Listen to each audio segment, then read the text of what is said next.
modifications to the ball to make it a bit more effective.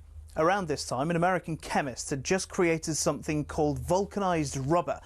Out of that, people started developing air-filled rubber balls, which were properly bouncy, but either red or grey in colour.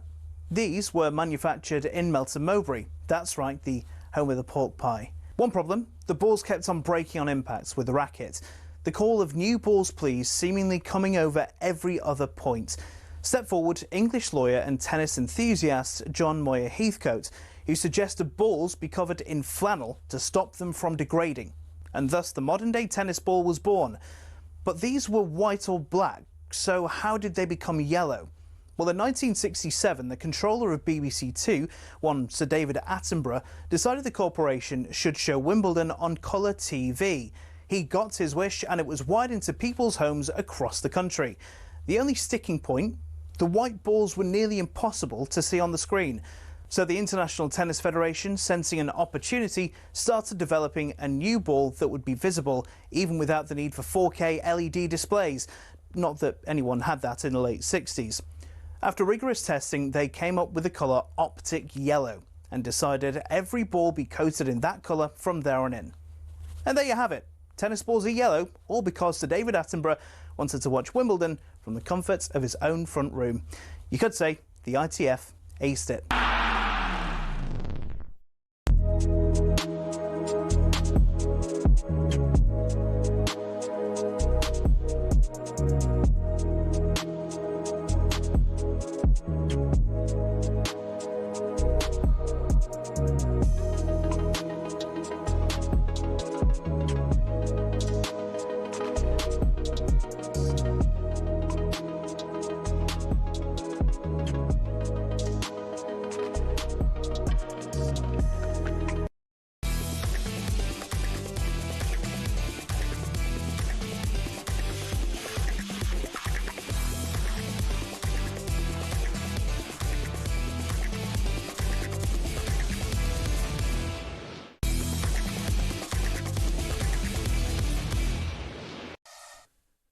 Good morning, this is Game Day Breakfast. I'm your host Max Scott and with me is the one and only Tony Cascarino. On Thursday morning, Liverpool forward Diogo Jota and his brother Andre Silva tragically passed away. Throughout the last couple of days, the whole football world has come together to mourn. And Diogo Jota puts them in front. It's the first goal of the Arne Slot era. It was quite a thing. He was our number 20. And we won our 20th league title this year. He's the lad from Portugal, better than Figo, don't you know? I don't have the words to sort of explain the chasm that will be left by this. Everyone knows what it's like to lose someone. It feels like we've lost one of our own. Someone I've had the opportunity of meeting twice. He was so humble. He was one of the greatest players that I've seen play for Wolves. Surely now Wolverhampton Wanderers are going through to the semi-final. A counter-attacking goal from Diogo Jota. Without a doubt, that's my greatest memory, and he was the one who gave me that memory. We've been through a lot as a city, and you know we gather ourselves, but you can't prepare for things like this, can you? He was the kind of kid that you would like to have around you, you know. Truly gutted, but what he did for Wolves fans will always remember that. You know, there'll come a time when Liverpool return to Anfield and the fans sing "You'll Never Walk Alone," and they will sing it for him. We knew him as a footballer, and as a footballer he was a fantastic one. What we knew of him as a man, he was a family man. You'll never walk alone. You're always in our hearts. Never forget you. Never forget. Yeah, those wonderful tributes pouring into talkSPORT for Diogo Jota and his brother Andre Silva.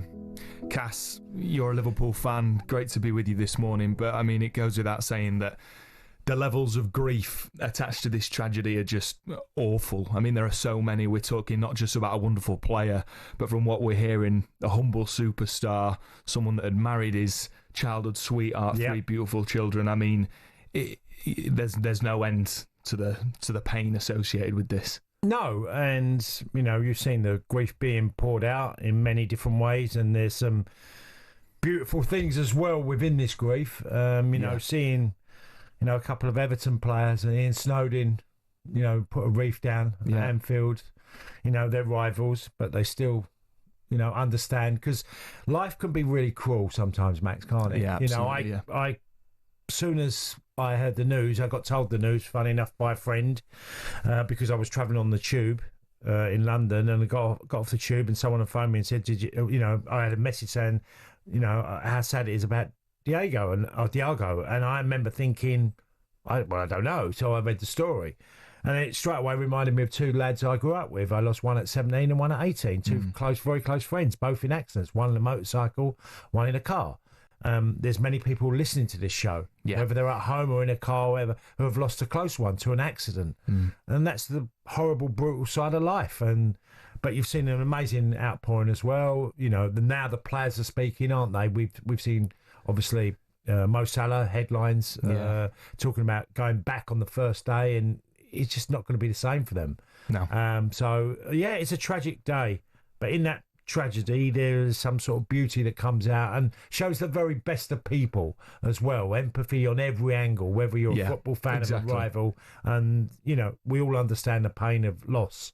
It was a day where tribalism was put aside and all of Football United. You mentioned there, Everton players. I saw images of, Evertonians, Toffees fans and Liverpool fans with their shirts on arm in arm, and the amount of Manchester United scarves and shirts and, Wolves, etc. The whole, this tragedy transcends sport. And like you say, we've had tons of just stunning tributes come in. And one of those, interestingly, was from European Cup winner, Liverpool legend Mark Lawrence on talkSPORT. And he joined breakfast yesterday to give his tribute to Diogo Jota and suggested what the atmosphere will be like during the Premier League opener at Anfield. The roof will come off. Yeah.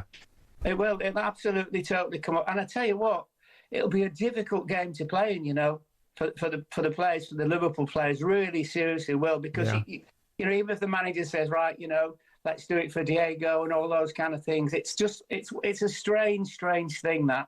I've been in a couple of times in that kind of position, and it doesn't really feel as if it's happening. But I just heard as well before, when I was waiting to come on, and somebody said about retiring the jersey. I think that's a fantastic thing to honour somebody like him. Never ever been done before at Anfield. I'm sure they'll definitely do something like that, which will be very, very fitting. Liverpool legend Mark Lawrence speaking there, incredibly well as ever. Cass, this idea has come up, ever since the announcement of the tragic news, the idea of retiring the shirt. Liverpool have said in a statement that the number 20 will be immortalised. That's not yet been confirmation of retiring the shirt. I just want to get your thoughts on whether what you think about that as an appropriate sort of tribute to Jota and his life. Well, it's only a number, on a shirt. It's a very important number now, isn't it? The number 20 being retired. And I think there's, I don't think anyone would think, especially within the game, would have an issue of retiring numbers. No, it's honouring someone that's life has ended very early and played for a football club. Look, Liverpool have been surrounded by tragedy in many different ways, and it's been mentioned in midweek, from Heysel, stadium. We've seen this before. This is not the first time. So the club and the city deal with it really well. Absolutely. And how do you describe really well? Is that just exemplary, the way they behave? And this is just an example of, and there'll be many other clubs that would want to do the same thing. They absolutely would want to go down that road. And we all stereotype football and the greed and the glamour and everything else, but every now and again we get reminded of what a big family the football world is. You're not wrong, and if there's anything that is true, it's that Liverpool will honour the life of Jota impeccably, and because, as you say, tragically, Liverpool as a football club, as a city, has been through too many of these tragedies, and we see time and time and again that community come together. I mean, in terms of where we're at today, yesterday we heard the news that Liverpool had postponed their return to pre-season training following the news. That's totally understandable. We understand that the Liverpool squad are out in Portugal now for the funeral, which will take place at 10 o'clock this morning. On that, you see, there is the Liverpool, his connections with Liverpool, and then you go to the bigger families, international. Absolutely. And then you've got previous clubs he's played for, Wolves, Atletico Madrid. So there is a lot of complex sort of backstory to all of this, and it involves a hell of a lot of people who have met Diogo along the way. Yeah, and it's only fitting that this is the way it should be for him. No, you're right. You're absolutely right. And just seeing images, and you talk about football being a community and football being tribal. Of course, when a player joins your team, that's the most important thing for you as a fan. But what we often sometimes forget is the histories of these players that have played all over Europe, all over the world. And you're just, again, heartbreakingly reminded by the amount of people that were close to Jota in terms of players, and we don't know the family and just childhood friends, but the amount of players that even obviously I'm a huge Nottingham Forest fan. Even our player Jota Silva, who's Portuguese, has played through the Portuguese ranks with exactly. Diogo Jota. The under 21, the under 19s is a real connection, and so the sort of the level of pain that's going to be inflicted, not just within Liverpool, but in the wider football community, is beyond understanding. Look, Sheffield United last season had George Baldock, and I knew through Chrissy Wilder the effect that had on the squad then when they lost George Baldock. And it was very, I remember the conversation quite clearly with Chris, and he was absolutely devastated because he then had to lift everybody. From that, but and himself, because he was huge. He knew George for a long time. Yeah, of course. So when you get to know, and so all these people have known Diogo for a long time, and have been involved around, and then that's gone. It's totally, connections, the phone calls, or just, someone you played with at different levels, you're reminded. Yeah. And the reason it's so difficult for these players, and it's going to be so difficult for them to return to any sort of normality, is, as you say, because they know them so bloody well, like Chris Wilder and George Baldock. And I think that is something that is reflected beautifully in the tributes that we've been hearing. Just a few on a slot. Obviously, it goes without saying this would be the case, but every single statement that's come out of Liverpool Football Club in particular, all of them, are so from the heart. There's no PR about it. It is just pure, unadulterated sort of grief. And I loved hearing what Arne Slot said. There's just one thing that stood out to me. He said, there are lots of parts that no one else gets to see. The person who never sought popularity but found it anyway. And I think that really speaks to... You can see that in the way that Jota played. The fact that he came from Atletico Madrid to Wolves, won promotion from the Championship, and then a few years later goes on to win the Premier League. Not many players can do that. And the idea just that he wasn't after the plaudits, he was a grafter. I'll give you a quick summary of how I saw, and we're very critical in this country of players that come from another league and say, can they do it in the Premier League? He done it at Wolves and Liverpool. Performed. So he could clearly be a Premier League player. Yeah. Because we always question that, don't we? I always used to admire Tevez as well, because when Tevez come, and you think how he did at West Ham, how he did at Manchester United, how he did at Man City. He could handle the Premier League. He could mix it.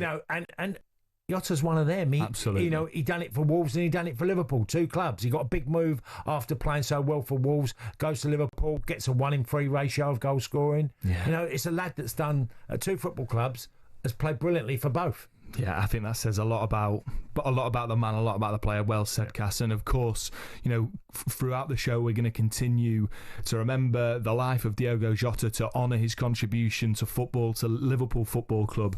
We'll be doing that throughout the show. Up next, we'll focus on tennis, as British number 1 Emma Raducanu crashed out last night.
plays that villain role very well now. It's crying out for a little bit more attention. It comes with a lot of crazy people. I took it personally, and it kind of made me rebel a bit more. To be honest, I don't really care anymore. I'm never going to change.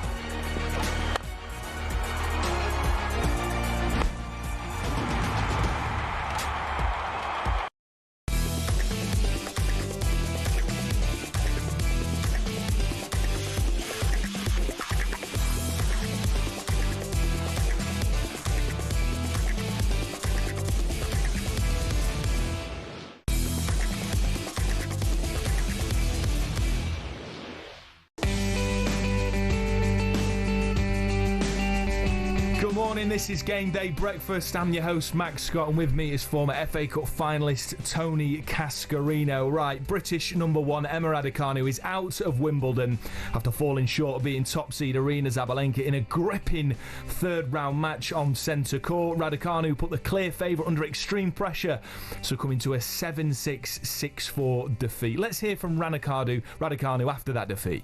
It's hard to take a loss like that, but at the same time I'm playing Aryna, who's number one in the world and a great champion, so I have to be proud of my effort today. It does give me confidence because I think the problem before was that I felt like I was, gulfs away from the very top, and having a match like that where I had chances in both sets, it does give me confidence, but at the same time, it's very difficult to take right now.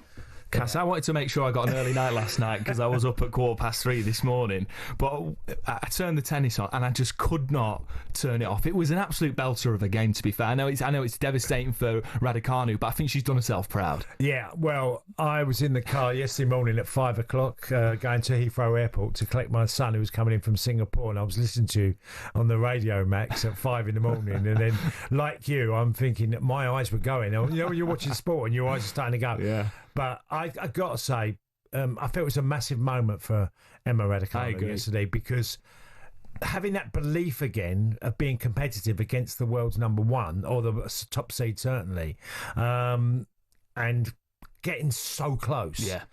When 4-1, second set, love 30 up, and okay, from there she made quite a number of mistakes.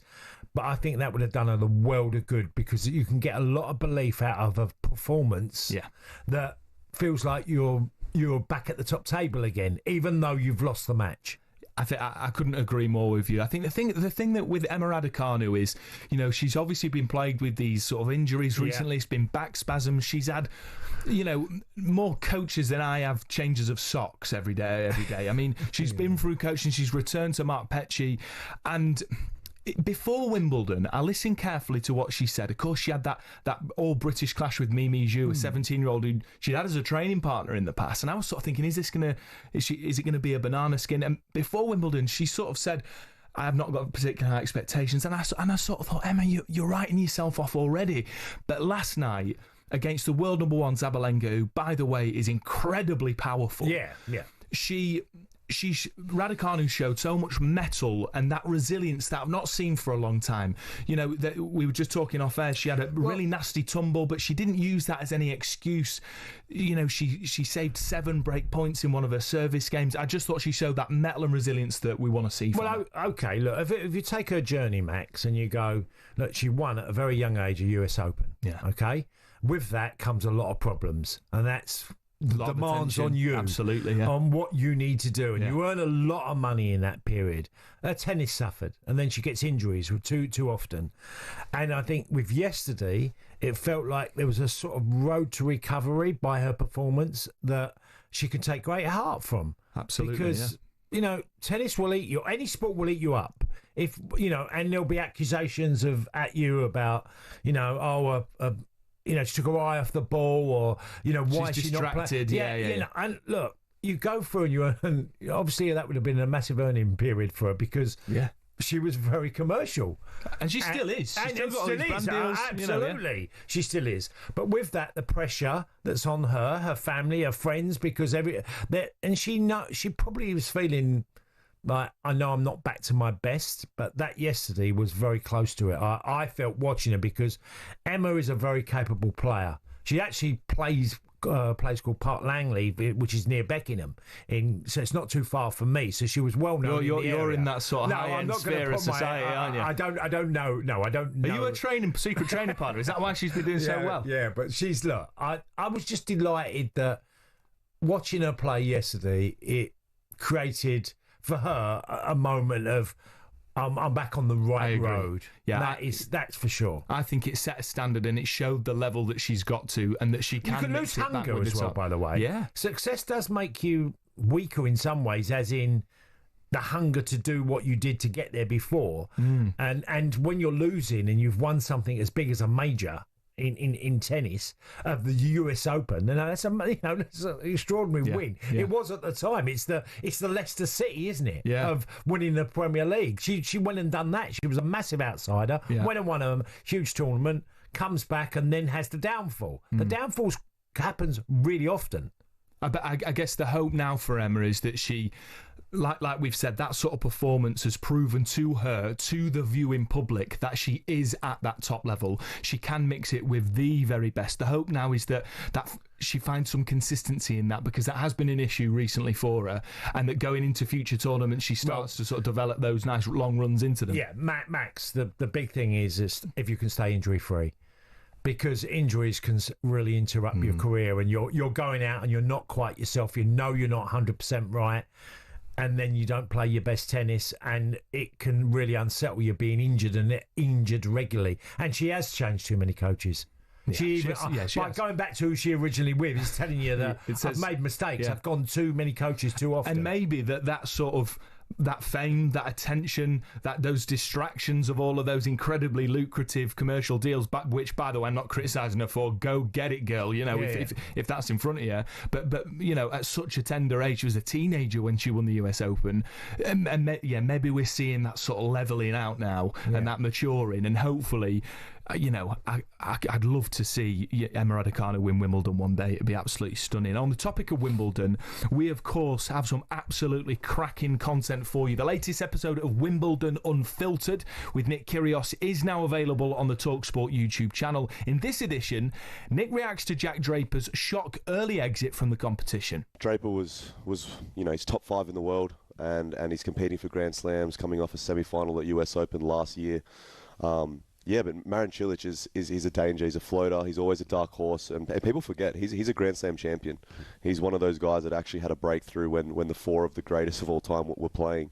But Marin Cilic, I think he really remembered what he could do on a tennis court, and on grass he's dangerous. He's one of the best servers in the world still. Incredible backhand. But Draper just looked a bit out of sorts, came out a bit flat. Obviously 2 sets to love down. It's never easy to come back, but. Again, this Wimbledon's been so strange. So many upsets, so many seeds falling. Looks like the draw's opening up for Sinner and Alcaraz.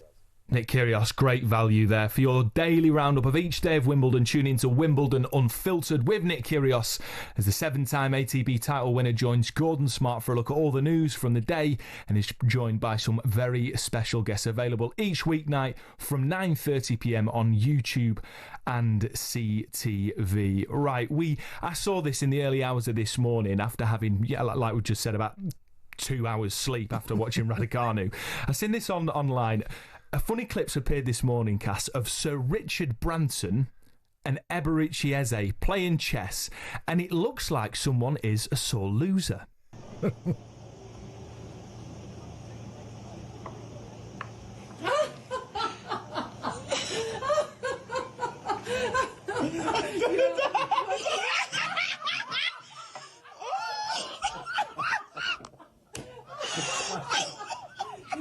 So, the chaos you're seeing there is Sir Richard Branson sat opposite Eberechi Eze, who is an absolute chess master, not only a magician on the pitch. And Richard Branson concedes, he loses the game, but then, shockingly, Cass, he pours his cold glass of what is probably incredibly expensive, silky mountain water, chucks it on Eberechi Eze. So, The text topic for today, 03717223344 on WhatsApp, 81089 on text. We want to know, what's the worst thing you've done when losing? Had a bit of a cry, abuse at another player, starting a scrap, or just left in a strop? We want to know. Give us a text, 81089 03717223344. Cass, I've got to ask you, as a former elite athlete, you must have been in some hairy, sketchy situations. Tell us, what is the worst thing you've done when losing? Well, the one that stands out for me is my last game for Republic of Ireland. We played Turkey in a playoff just before the Euro 2000, what it was for that tournament. And I was substitute. I came on, and I had a Turkish player that was doing the unthinkable of spitting at me during the game. He spat at me in an instant, just near the goal area. Can I just say, whatever comes next, I think it's completely justified. Well, no, that is disgusting. No, but yeah, okay. Sometimes that happens in football. Yeah. Okay. There's worse things. You can break someone's leg, and I'd say I'd rather take someone's spitting at me than. But anyway, I as the game ended and they'd got through, we drew 0-0, but they'd gone through. We drew 1-1 at home. We've gone through on the away. I've gone out on the away goals. Right. And as the game ended, he went to run and celebrate, and I clipped his heels, but he didn't fall over. The Turkish player didn't fall over. He literally turned and then hit me full on. Right, so I got punched in the face. What, square in the chops? Oh, absolutely. Called me a perler. But I was delighted in the fact that I didn't go down. I was actually... I took it. Anyway, so, but within seconds, there is literally a riot going on. Because fans are coming on, players, and I'm getting hit from everywhere. I'm taking them. Still standing there, still there. Go on. And obviously, I remember walking into the dressing room, and I'd all got blood all on my face and my lips and all that as we walked back from the tunnel and going into the dressing room. And Roy Keane looked at me with absolute disgust of like, what are you doing? He didn't say anything to me, but I'd had sort of blood on my face and all that. And I got a 2-match ban. And that 2-match still exists today, because that was the last time I ever played the Republic of Ireland. So if I was to be called up tomorrow, which I'm not going to be. Yeah, if you were to be called up for the talkSPORT trophy that we do 7-aside, I'm sorry, Cass, you can't play, mate. I can't play, no. Oh, I've still got that band, it still exists now. That is a belter of a story. I'm a bit disappointed that Keno didn't sort of back you on that. I think he was more like, what are you doing, you idiot? You know what I mean? I did feel like, I nearly caused a riot. I really did. But was it in Turkey as well? It was in Turkey. Oh, and, you don't want to be doing that. It's probably the most dangerous place in European football you could even think about doing so stupid. That just shows how daft I could be in a moment. Nah, I think fair play, and also it's given you a great story, Cass. In light of that, this is of course off the back of Sir Richard Branson throwing a glass of water on Eberici Eze after Eze beat him at a game of chess. We want to know, what's the worst thing you've done when losing? Get in touch. We're looking forward to hearing that. Right, up next, we're going to get stuck into the British Grand Prix.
morning. This is Game Day Breakfast. I'm Max Scott, and with me is a man who was once sold for 12 tracksuits, Tony Cascarino. Obviously, we've got the dulcet Britpop tune songs in the background of Oasis because, of course, they kicked off their long-awaited gig in Cardiff last night, and we are giving you the chance to win a pair of Oasis tickets in Manchester on July 19th. Yes, you heard that right. Oasis Loud 25 is sold out, but talkSPORT can get you in, and the competition ends on Monday. But that's not all. Alongside the tickets, we'll put you up for a night in a hotel and put $5,000 in your back pocket, completely tax-free.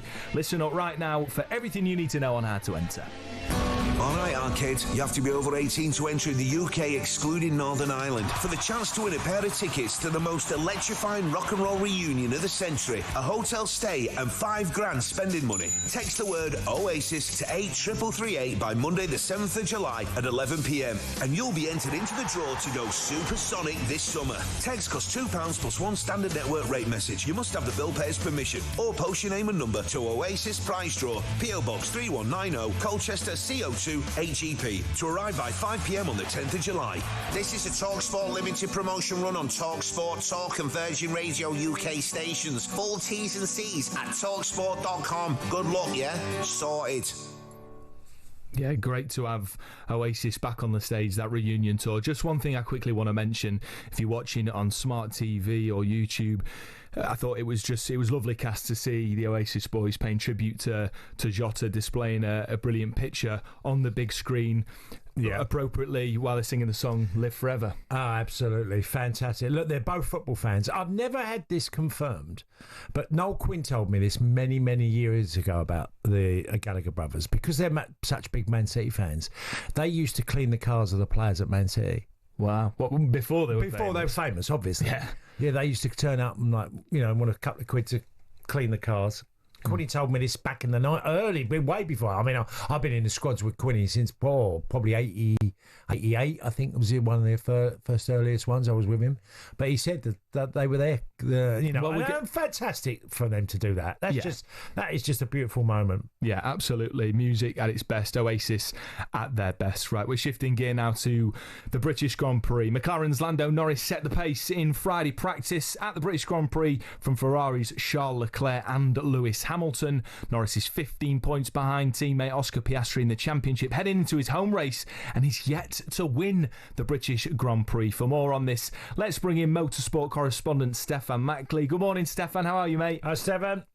Morning, guys. Thanks for having me on. Absolute pleasure. Great to see you. Now, look, what can we expect from qualifying from yesterday's practice sessions? What have you seen that you think stands out for us? Well, as you say, Lando Norris topped Friday's practice session. He comes in having won last time out in Austria. The McLaren car is clearly the best car on the grid. Him and Oscar Piastri are sort of romping away with the championship. So if you're a Lando Norris fan, it's probably his best chance of actually winning at home. You might have seen yesterday he's got his own grandstand as well, packed out with sort of lime green colours. So he's really got a following now in the UK, coming in from Austria on a high. Stefan, look, obviously Silverstone, British Grand Prix, a Brit winner. I mean, you've just mentioned there Norris, and obviously Lewis Hamilton was leading in the first round of the practice, wasn't he? Got the fastest time. Do you expect anything different today? And the fact, do you really think it was going to be a British winner this weekend? I mean, yeah, you touched there on Lewis Hamilton. He topped the first practice session. It was probably actually his best Friday sessions that he's had since he joined Ferrari at the start of 2025. Generally, he's struggled a bit, especially compared with his teammate Charles Leclerc. But yeah, if you're a Hamilton fan, I think you can be quite optimistic this weekend. He's a 9-time winner at Silverstone, more than any other driver. We've become accustomed to him standing on the top step at Silverstone, really. He's definitely seems to have found a bit of form from yesterday. Whether that can carry over today is another matter entirely. Teams and drivers run different fuel loads, different engine settings, so it might be a little bit of a sort of a false dawn. I still expect McLaren and Norris and Piastri to sort of really be the front runners, but I definitely don't think you can discount Hamilton at home. We've seen time and time again. Last year, for example, that was his most recent win in Formula One. It was a wet, dry race. I think we might be expecting a little bit of rain this weekend, but in the UK. Who knows at the minute with the weather. But yeah, absolutely. Hamilton. He really sort of gets a little bit more from the crowd. In recent times, Silverstone's always been packed out.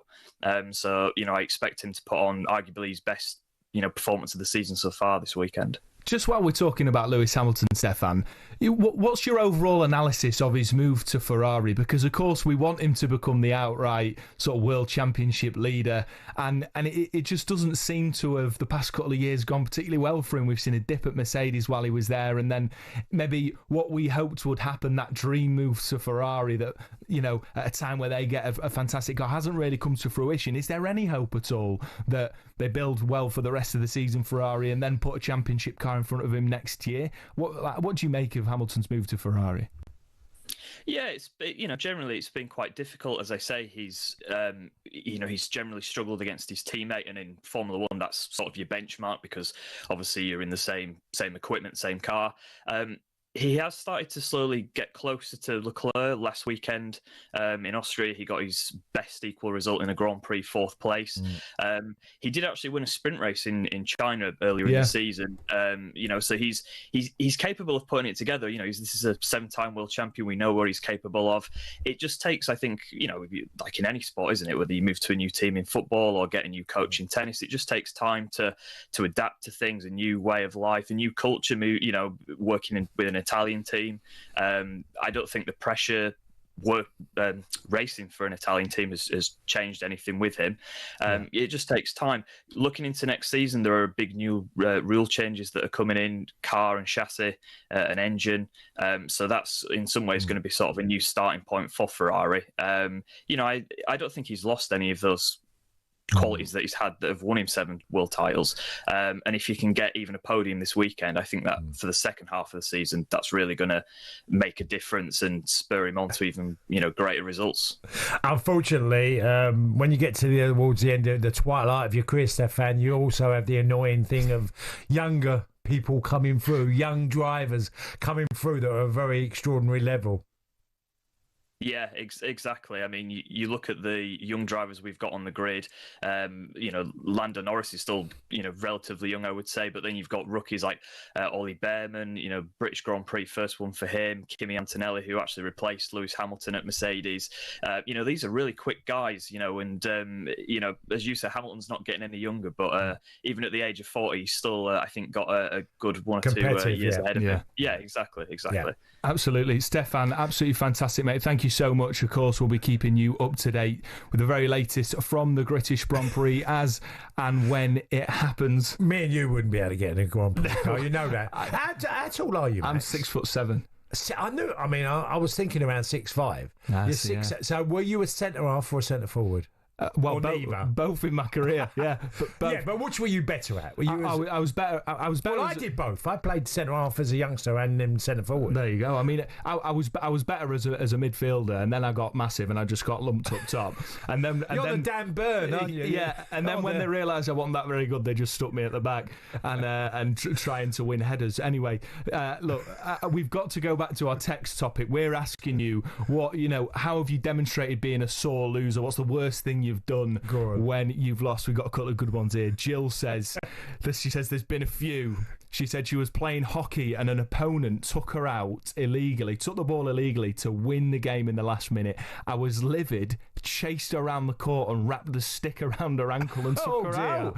Jill, this is potentially even worse, a little bit of sibling rivalry here. Steve from Lisbon says, many years ago my brother beat me in a snooker tournament final. He was very cocky and I snapped, hit him with my cue. It smashed in about 5 pieces. We had a massive brawl.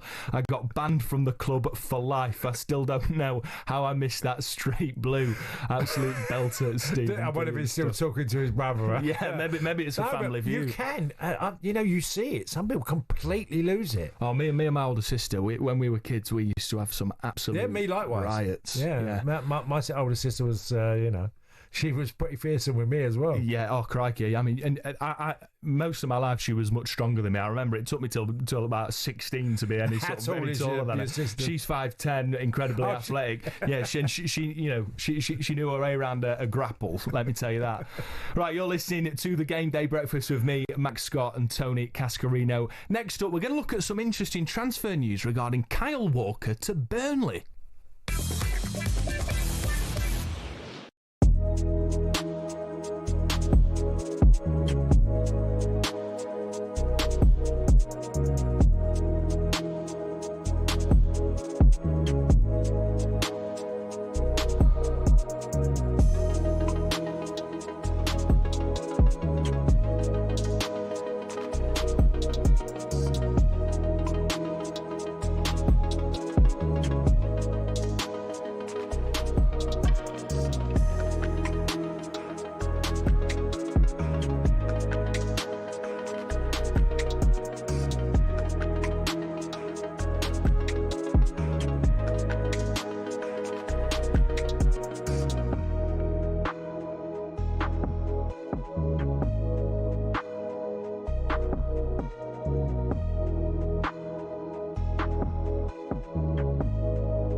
He plays that villain role very well now. It's crying out for a little bit more attention. It comes with a lot of crazy people. I took it personally and it kind of made me rebel a bit more. To be honest, I don't really care anymore. I'm never going to change.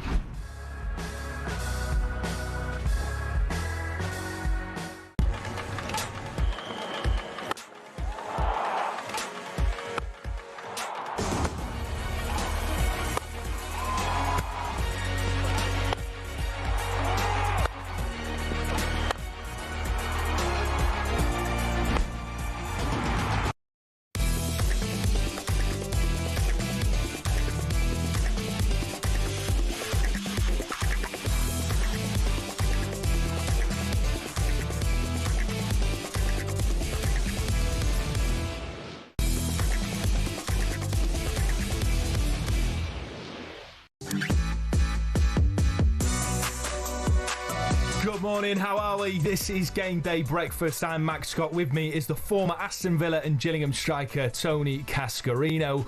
Here are some of your headlines this morning. Chelsea are through to the semi-final of the FIFA Club World Cup with a 2-1 win over Brazilian club Palmeiras. Now listen to this one, Cass. I'm sure you've heard this. Spain winger Nico Williams, he seems to have rejected Barcelona. He signed a new 10-year contract with Athletic Bilbao. This comes after being heavily linked, of course. That's nuts. It's absolutely mad.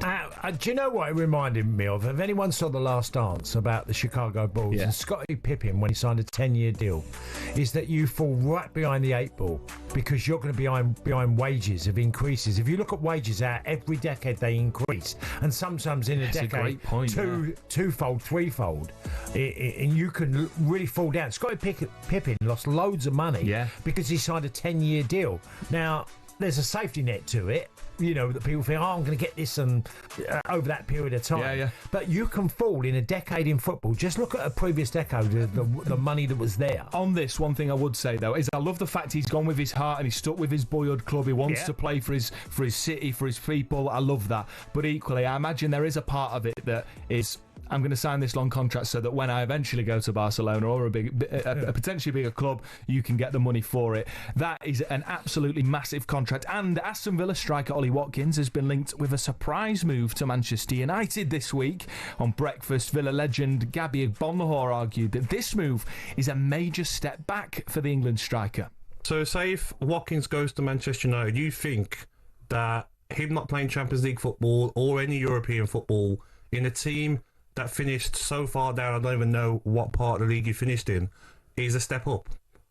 Definitely. And I'll tell you why. Why? Go on. Yep. Because it's Manchester United. That's why the guy from Wolves has signed. That's why the kid from Brentford wants to come through. Not for wages? No, I don't think it's just for wages, mate. I really don't.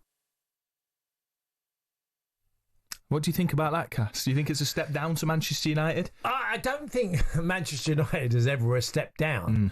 I understand where Gabby's coming from, but if at the end of the season Manchester United ended up qualifying for Champions League football and had a really successful season, and now people might laugh at that, listening and thinking, yeah, really, after watching them last year?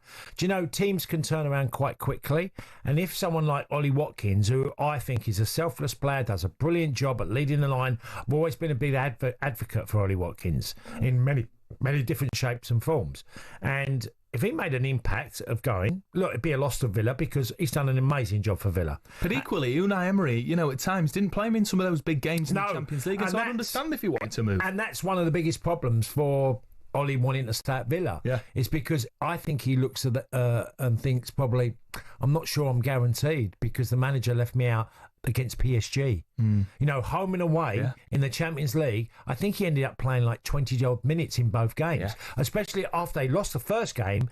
Ollie would have thought, I'm absolute guaranteed to play in the home game. We need to win this football match. And he was left out. Yeah. That would have been a big kick for him in the teeth. And this is at a time where there's obviously John Duran at that point has gone to Al Nassr, and your main competition is a Marcus Rashford, who has been in the worst form of his life. Well, Sensio was, around it. So, like you said, he opted to go with Marcus Rashford. Look, and Villa nearly got through. So you could make a point, well, Unai Emery had sort of done the right thing because they were very close to beating PSG. Yeah. But the bigger picture, I knew that Ollie Watkins, after that moment, might not see his future at Villa Park. Yeah. But I think it'd be a great addition for if they could get a centre forward. I think he'd bring a lot to the table because they've had too many players at Manchester United whose egos got the better of them, and I'm sure we're going to talk about that later on in the show.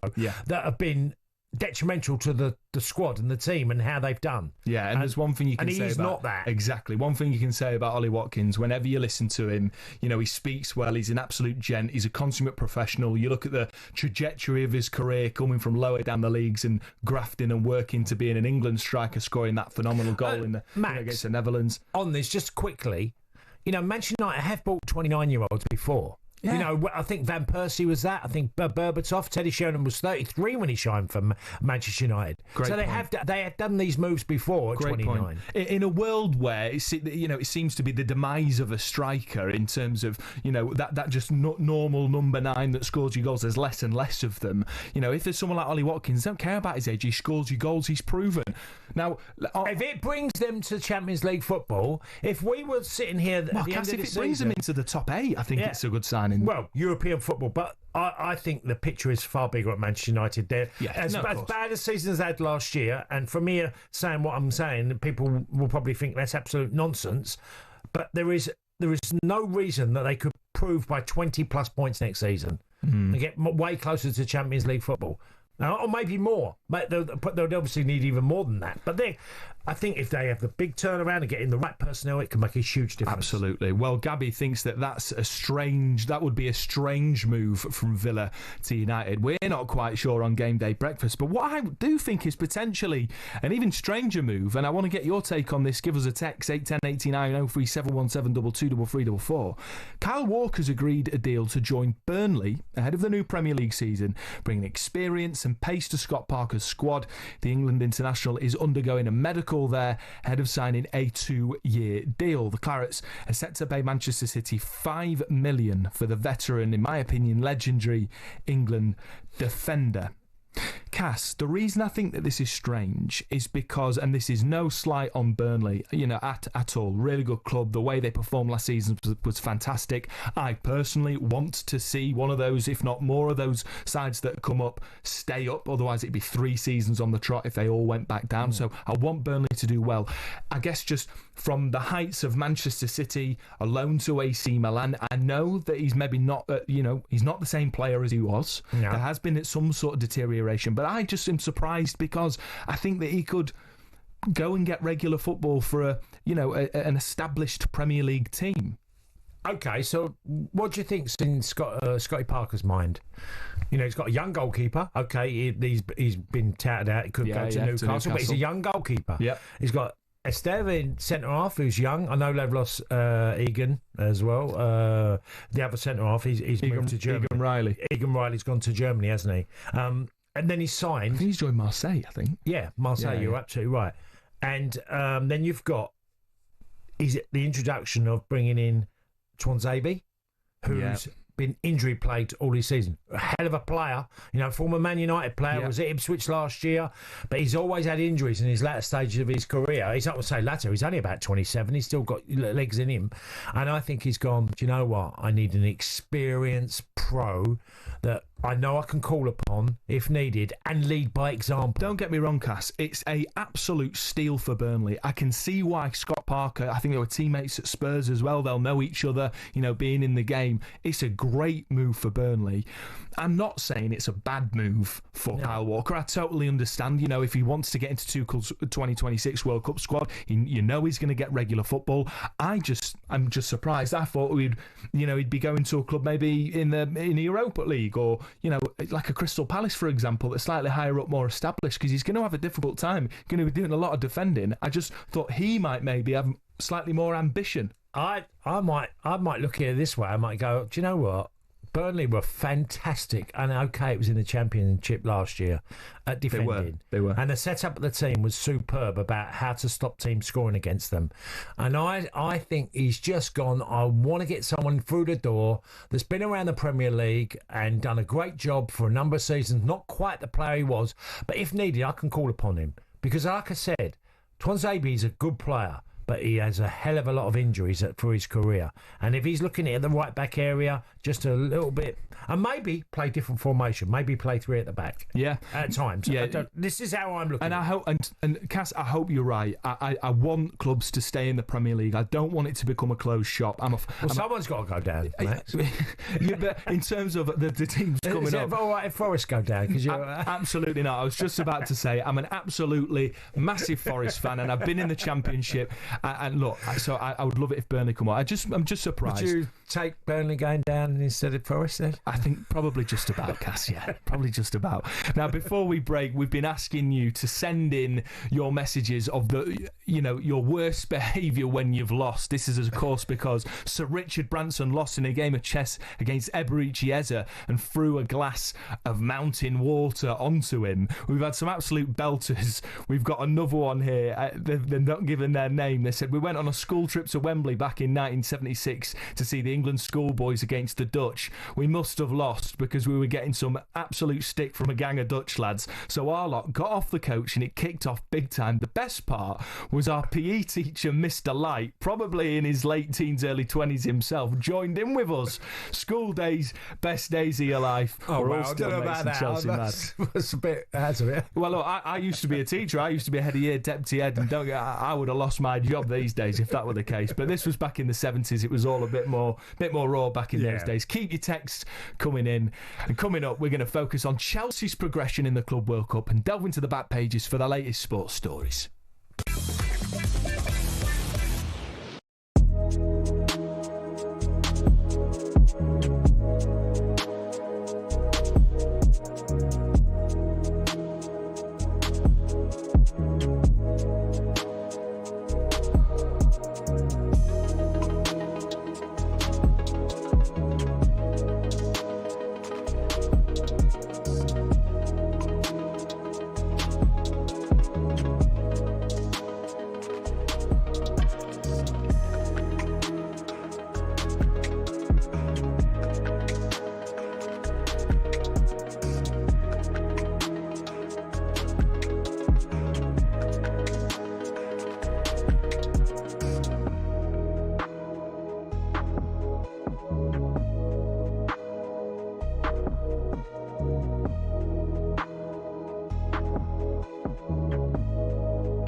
Cricket balls are red, baseballs are white, American footballs are brown, and tennis balls are yellow.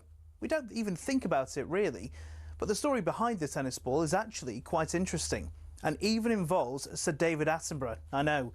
Well, here's the tale. Tennis is widely known to be a French sport. It dates to the 12th century when people used hand balls, and it was then called tennis, which is the verb to hold in French.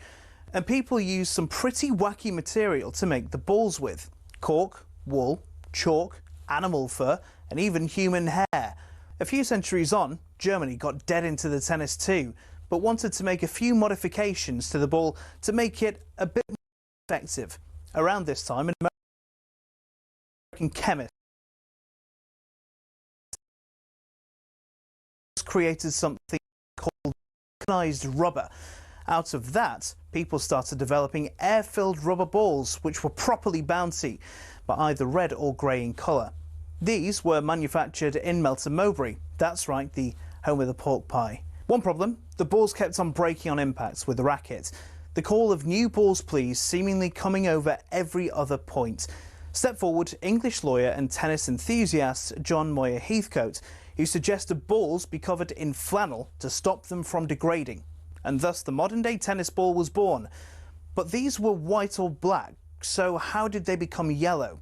Well, in 1967, the controller of BBC Two, one Sir David Attenborough, decided the corporation should show Wimbledon on colour TV. He got his wish, and it was wide into people's homes across the country. The only sticking point, the white balls were nearly impossible to see on the screen. So the International Tennis Federation, sensing an opportunity, started developing a new ball that would be visible even without the need for 4K LED displays. Not that anyone had that in the late 60s. After rigorous testing, they came up with the colour optic yellow and decided every ball be coated in that colour from there on in. And there you have it. Tennis balls are yellow, all because Sir David Attenborough wanted to watch Wimbledon from the comfort of his own front room. You could say the ITF aced it.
Good morning, this is Game Day Breakfast. How are we? Hope you're doing well on this Saturday morning. I'm Max Scott, and with me is the former Millwall striker, Tony Cascarino. Today is the day the Lionesses start their Euros title defence. talkSPORT will have you covered with all the build-up and commentary from Zurich.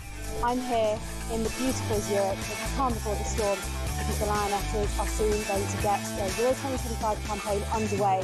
The moment is here for Serena Bugman and the squad. They're up against France to start with. They could hardly have asked for a more difficult game to start with. But the fans are out here. They're backing the girls to do it. Can they start their Euro 25 campaign with a win? We hope so, but we'll find out live on talkSPORT. Kickoff is at 8 p.m. You don't want to miss that one. Our brilliant women's football correspondent Uma Gurav there. Elsewhere, only two Brits remain in singles competitions at the All English Club. Lisa O'Sullivan will have reports from 11 a.m. And I'm Lisa O'Sullivan, and after another late night, I will be back to bring you another day of coverage from the All England Club as the Wimbledon Championship reaches day 6. And Chelsea have reached the semi-finals of the Club World Cup after beating Brazilian side Palmeiras 2-1. Short corner, Gusto to Palmer.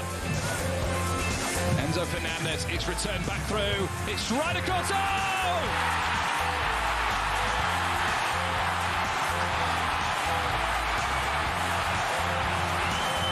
Gusto for Chelsea restores their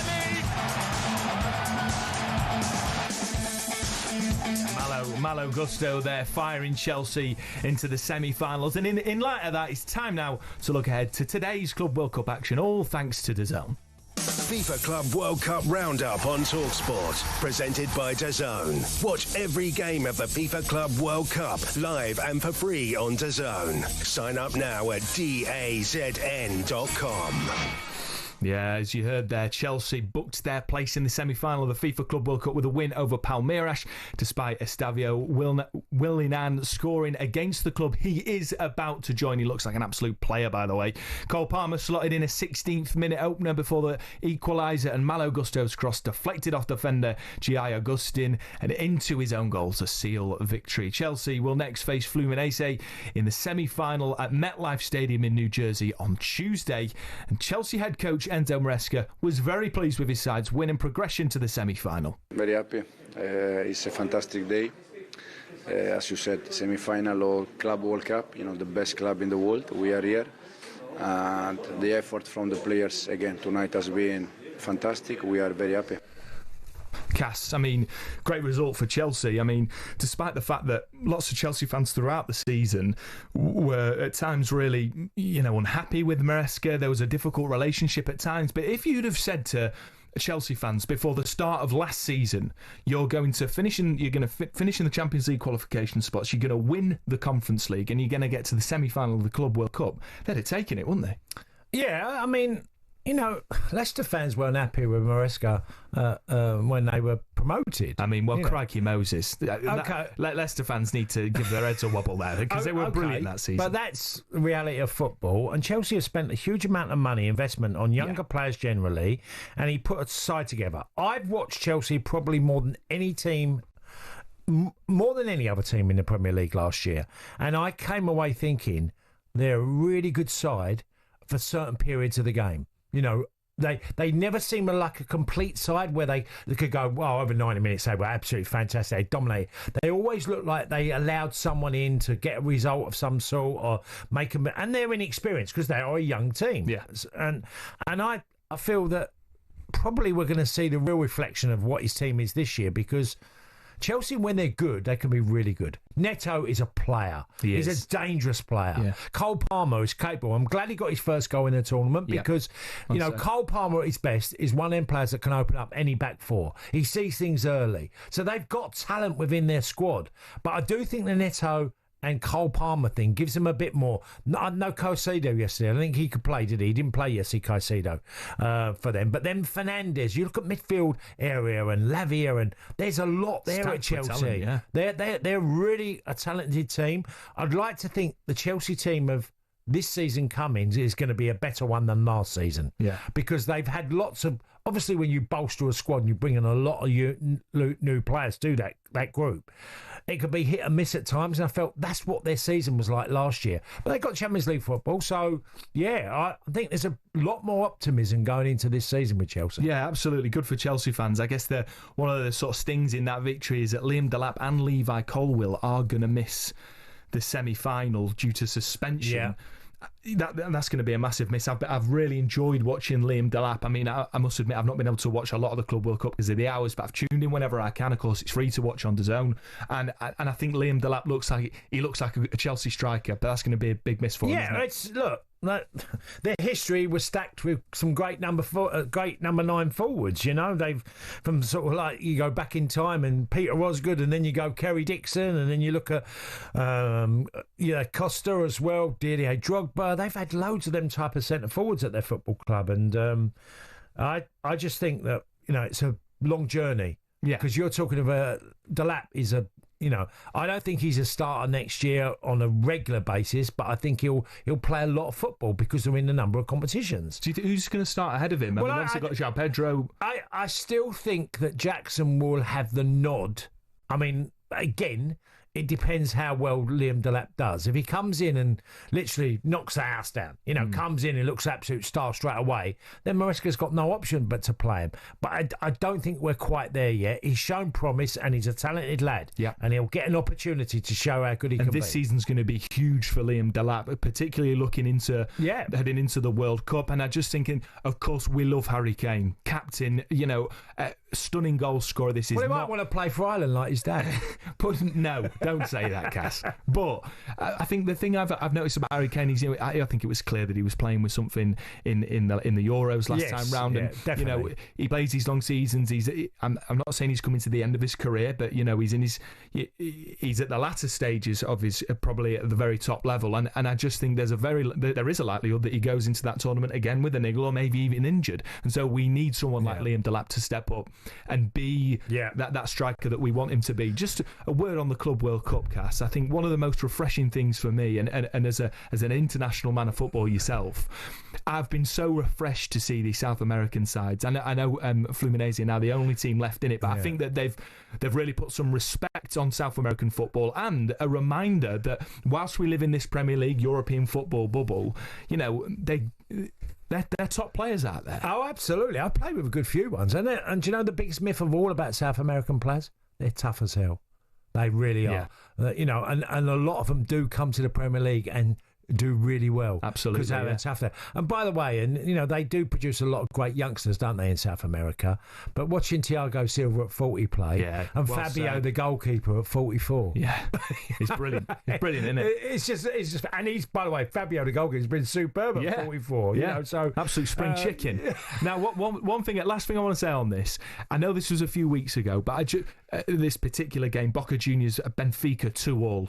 There were 4 goals, 3 red cards. It was end-to-end South American dark arts, constantly looking to pass forward. I think if there's anything that the South American sides have taught us is that I think there is truth to the idea that at times Premier League football has become a little bit overstructured, a little bit too sort of quadrant and possession obsessed. I think what we've seen from the South American sides largely has been a huge breath of fresh air and a reminder that there are more than one ways to skin a cat. And it reminds me of what Cole Palmer said after the Conference League win. They were losing at half-time. Cole Palmer grabbed the game by the scruff of the neck with a couple of fantastic assists.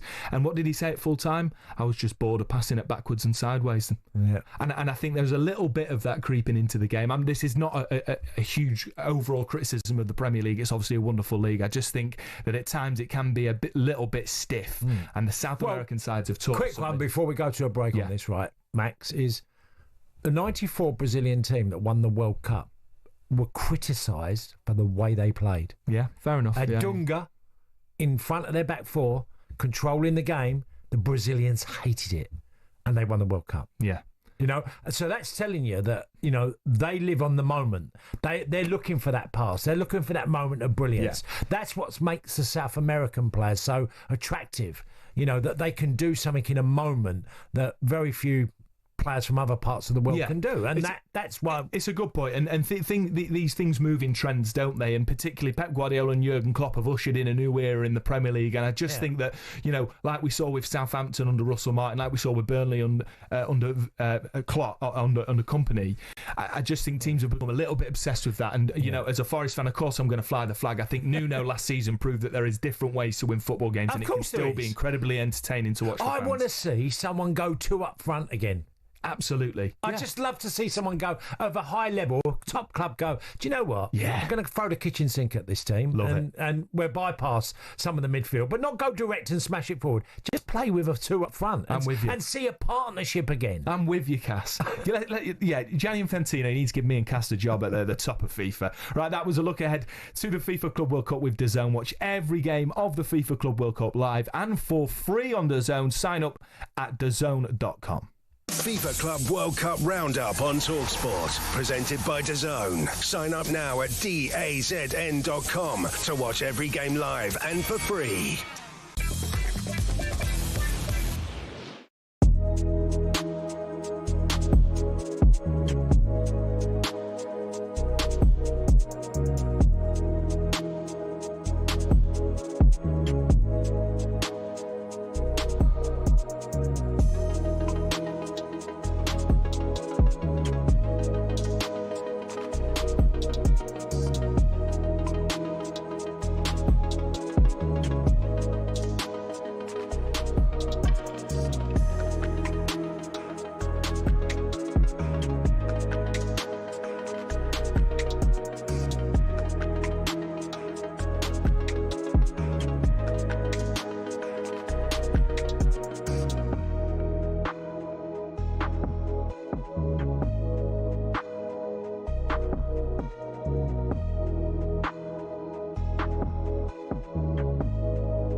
He plays that villain role very well now. That's crying out for a little bit more attention. It comes with a lot of crazy people. I took it personally and it kind of made me rebel a bit more. To be honest, I don't really care anymore. I'm never going to change.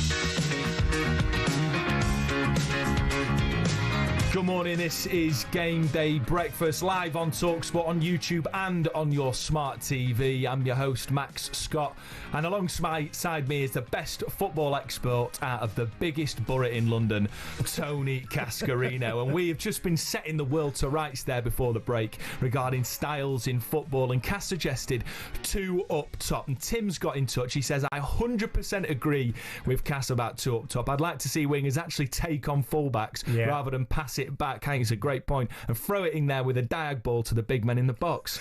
Well, just I played in partnerships on my whole career, except for the very end. I was in a three, a bit like Nottingham Forest. I had two lightning wingers, and I played down the middle, and I just played the 18-yard box like Chris Wood.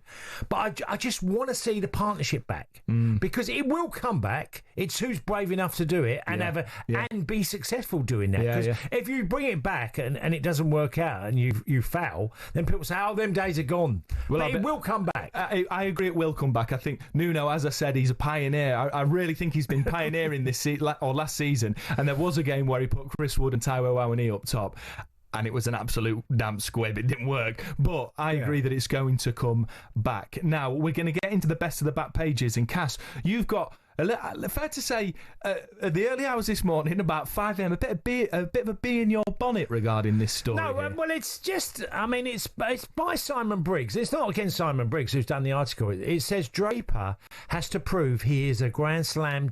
Draper has to prove he is not a Grand Slam choker to be a giant of the game. And this, of course, after Jack Draper was knocked out of Wimbledon. Exactly, and I find it, this idea of a choker, bottler, I really find quite lazy, and he's not referring to his opinion on this. It's just the public persona of Jack Draper, because everyone will look at his numbers and who he gets knocked out by and what round it happened in what major how he fared, and it doesn't read well for him. Okay, but what I do find frustrating is, and I had this with Rory McIlroy, and thinking, when he lost obviously the US Open, and he got to the stage where he got to in the Masters, where and Paul Harrington spoke on a podcast brilliantly about this, and actually said the problem with Rory, if he plays defensive golf, he's lousy.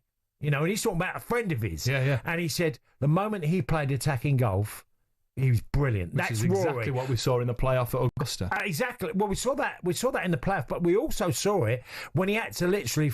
It was last chance saloon when he's on the par 5. He hooks it round, and he hooks it round where he's gone for an he's got to put it on a dustbin lid, literally, to get it close to the hole, and he'd done it. And this idea of choking and bottler, I think, is just thrown out a little bit too easy. You're sometimes talking, when the criticism was on McIlroy, I used to think, have you realised how many tournaments he's won? He's also won 3 of the majors, and he hadn't won the fourth one, the Grand Slam, which only a few players have achieved. And I just find it a little bit frustrating in sport that we have to sometimes realise that there can be other issues that players are dealing with. It's not just choking and bottling. I take your point. I do think that is a phrase that is overused, but and I agree that the pressure that's on Draper as a 22, 23-year-old who's risen rapidly to world number 4, and he's our best prospect. He is going to win multiple majors. Let me tell you, Sue Barker said the same thing on Breakfast. Nick Kyrgios has. But I want to ask you, Cass, to Rory McIlroy, one of the best sporting stories I've ever witnessed and experienced in my life, staying up all night watching him win the Masters, right? However, is it not fair to say that at times McIlroy did bottle it? He did show. No, I don't. I wouldn't say he bottled it. I think. Look, if you take the 2 putts he missed, the short putts he missed, they are tricky downhill with a swing, so they're missable. They are missable. Yeah. I went and took a penalty in the World Cup finals. I can't tell you how I felt in the moment. Nothing even got close to. I can't replicate that penalty shooting. I can do it all day in training, but I can't replicate that moment. But I don't think. I mean, I scored. I was nervous as hell, and I felt like I was bottling and walking to that penalty spot. Yeah. But I scored, so no one ever threw that at me. But it's look, when you've played such a high level and you've won so much, fighting an accusation at someone like McIlroy. I mean, Jack Draper's on the start of his career. He's a 22-year-old. Yeah, I agree. You know, to be, not be a Grand Slam choker. You know, he's going to learn from this failing the way that McIlroy learned from failing and not getting over the line. But by the way, he was also a very successful golfer. You know, we're not talking about someone who's not won anything. He's won 3 other majors. So he wasn't a bottler when he won the British Open or the Open. He wasn't a bottler then. No, because he won it. Yeah, he wasn't a bottler when he won the US Opener. But you can't just go in a particular moment.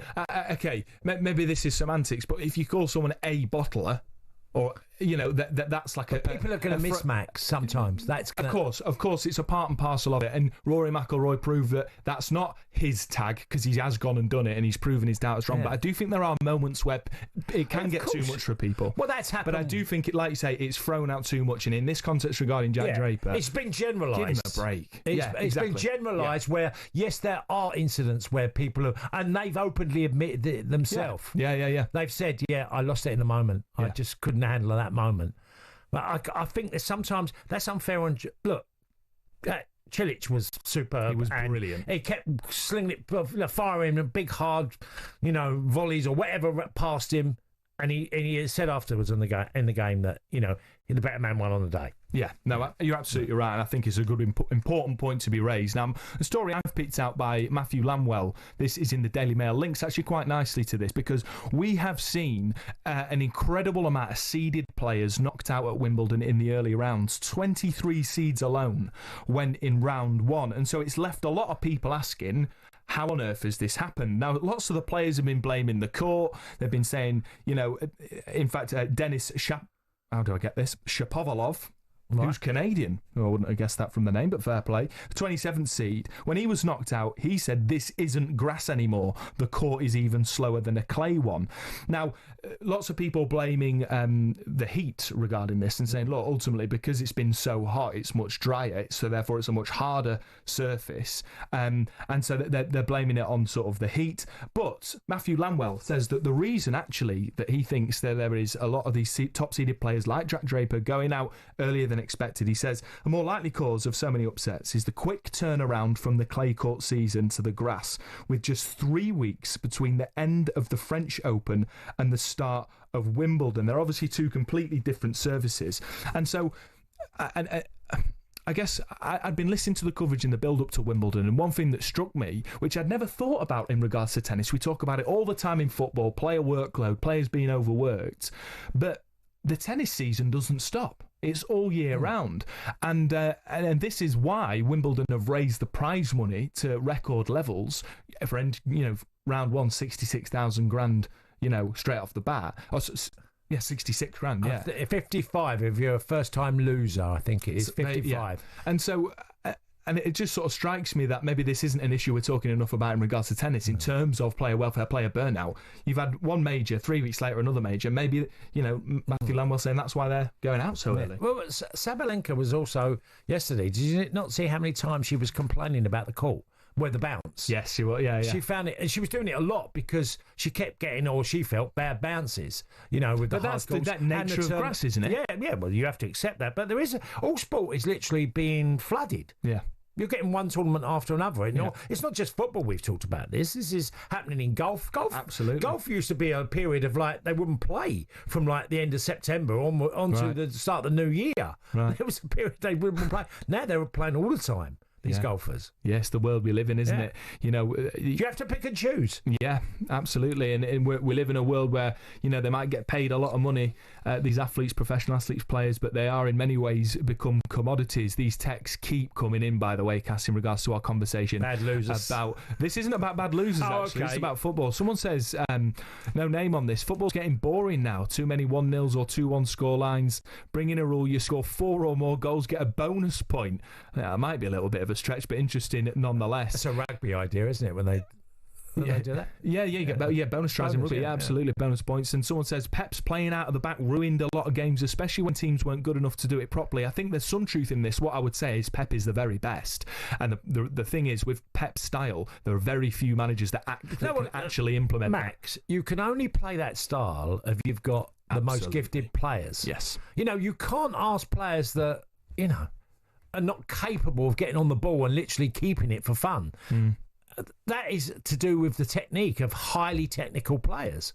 You can play that way, but there ain't many teams. And when I'm watching Southampton last year, I'm thinking, you haven't got the elite players to do that. You can't outplay the teams you're coming up against will keep the ball way better than you, and are better than you. On that point, I understand the text coming in there. I would say don't blame Pep. Blame the poor reflections of Pep trying to implement a system that they simply cannot. But what we do want is your text to keep coming in. Particularly, we want you to let us know what is the worst thing you've done when you've lost. We've had some absolute belters, school fights with teachers getting involved. We've had hockey players wrapping their hockey sticks around the people's ankles, snooker queues, sibling rivalries. Keep those texts coming in. 81089 03717 23344. Next up, we're going to be discussing Marcus Rashford. Is it fair that he's lost the number 10 shirt to Mateus Cunha, even though he's still a United player?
morning. This is Game Day Breakfast with me, Max Scott, alongside the former Chelsea and Ireland striker Tony Cascarino. And actually, Cass, according to my dad, the legend that is Chris Scott, the author of the best football book he's ever read full time. Oh, yeah, it was great fun doing it, Max, it really was.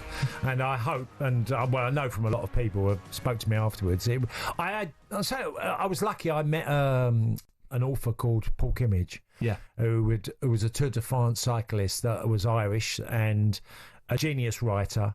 And we met and talked, and these first lines to me, because I said I had this idea about a different way of doing a book. And he looked at me and he just went, "What do I want to do a book with you for?" How did you convince him? Literally as cold, cold as replies I could have ever had. And I went, "I think I've got a story and I think I'll do it differently." And from nowhere, he phoned me and said, and I was living in Nancy in the time in France. He said, "I'm coming over. Can you put me up?" And I said, "For how long?" And he said, 5 days, 3 days, 5 days, whatever I need. He said, "I'll come and talk to you." And we spent literally every day after I trained, come back, we chatted, went out for a bit of lunch, we'd chat. And then he left with no reply really of any note, to say whether we would. And then he phoned me randomly and went, "I'm going to do it. I'm going to take 6 months off work and do it." Brilliant. And well, to this day, the reason why it was so good, people felt that it was, it sort of made headlines for being very different. And I would say a lot of it was to do with Paul because of his input of making it a story that was so different. He did it brilliantly, and I'm very proud of it. Well, brilliant stuff. Yeah, as I say, my dad's favourite football book. I tell you what, one day they might well be writing a book about what has been going on at Manchester United in the past few years, because of course the headline is 5 players, and it's not necessarily a surprise, but it is in black and white. 5 players tell United they want to leave. Marcus Rashford and Alejandro Garnacho are among those players to have informed the club they want gone. Anthony, Jadon Sancho and Taro Malacia are also looking for a move away. United have allowed those 5 players more time to explore future options by delaying their pre-season return until later this month. Of course, Brazil forward Mateus Cunha will wear the number 10 shirt at Old Trafford, replacing previous owner Marcus Rashford. On this cast, just this idea of the number 10, there seems to be some people that sort of suggest that it's a disrespectful move to give the number to Mateus Cunha when it's still Marcus Rashford. That absolutely baffles me, considering the fact that it's absolutely clear as day, as we've just said. Marcus Rashford wants out. He has no right to have that famous shirt. And if they want to give it to Mateus Cunha, a man they believe that can, help resurrect the club, then fair play.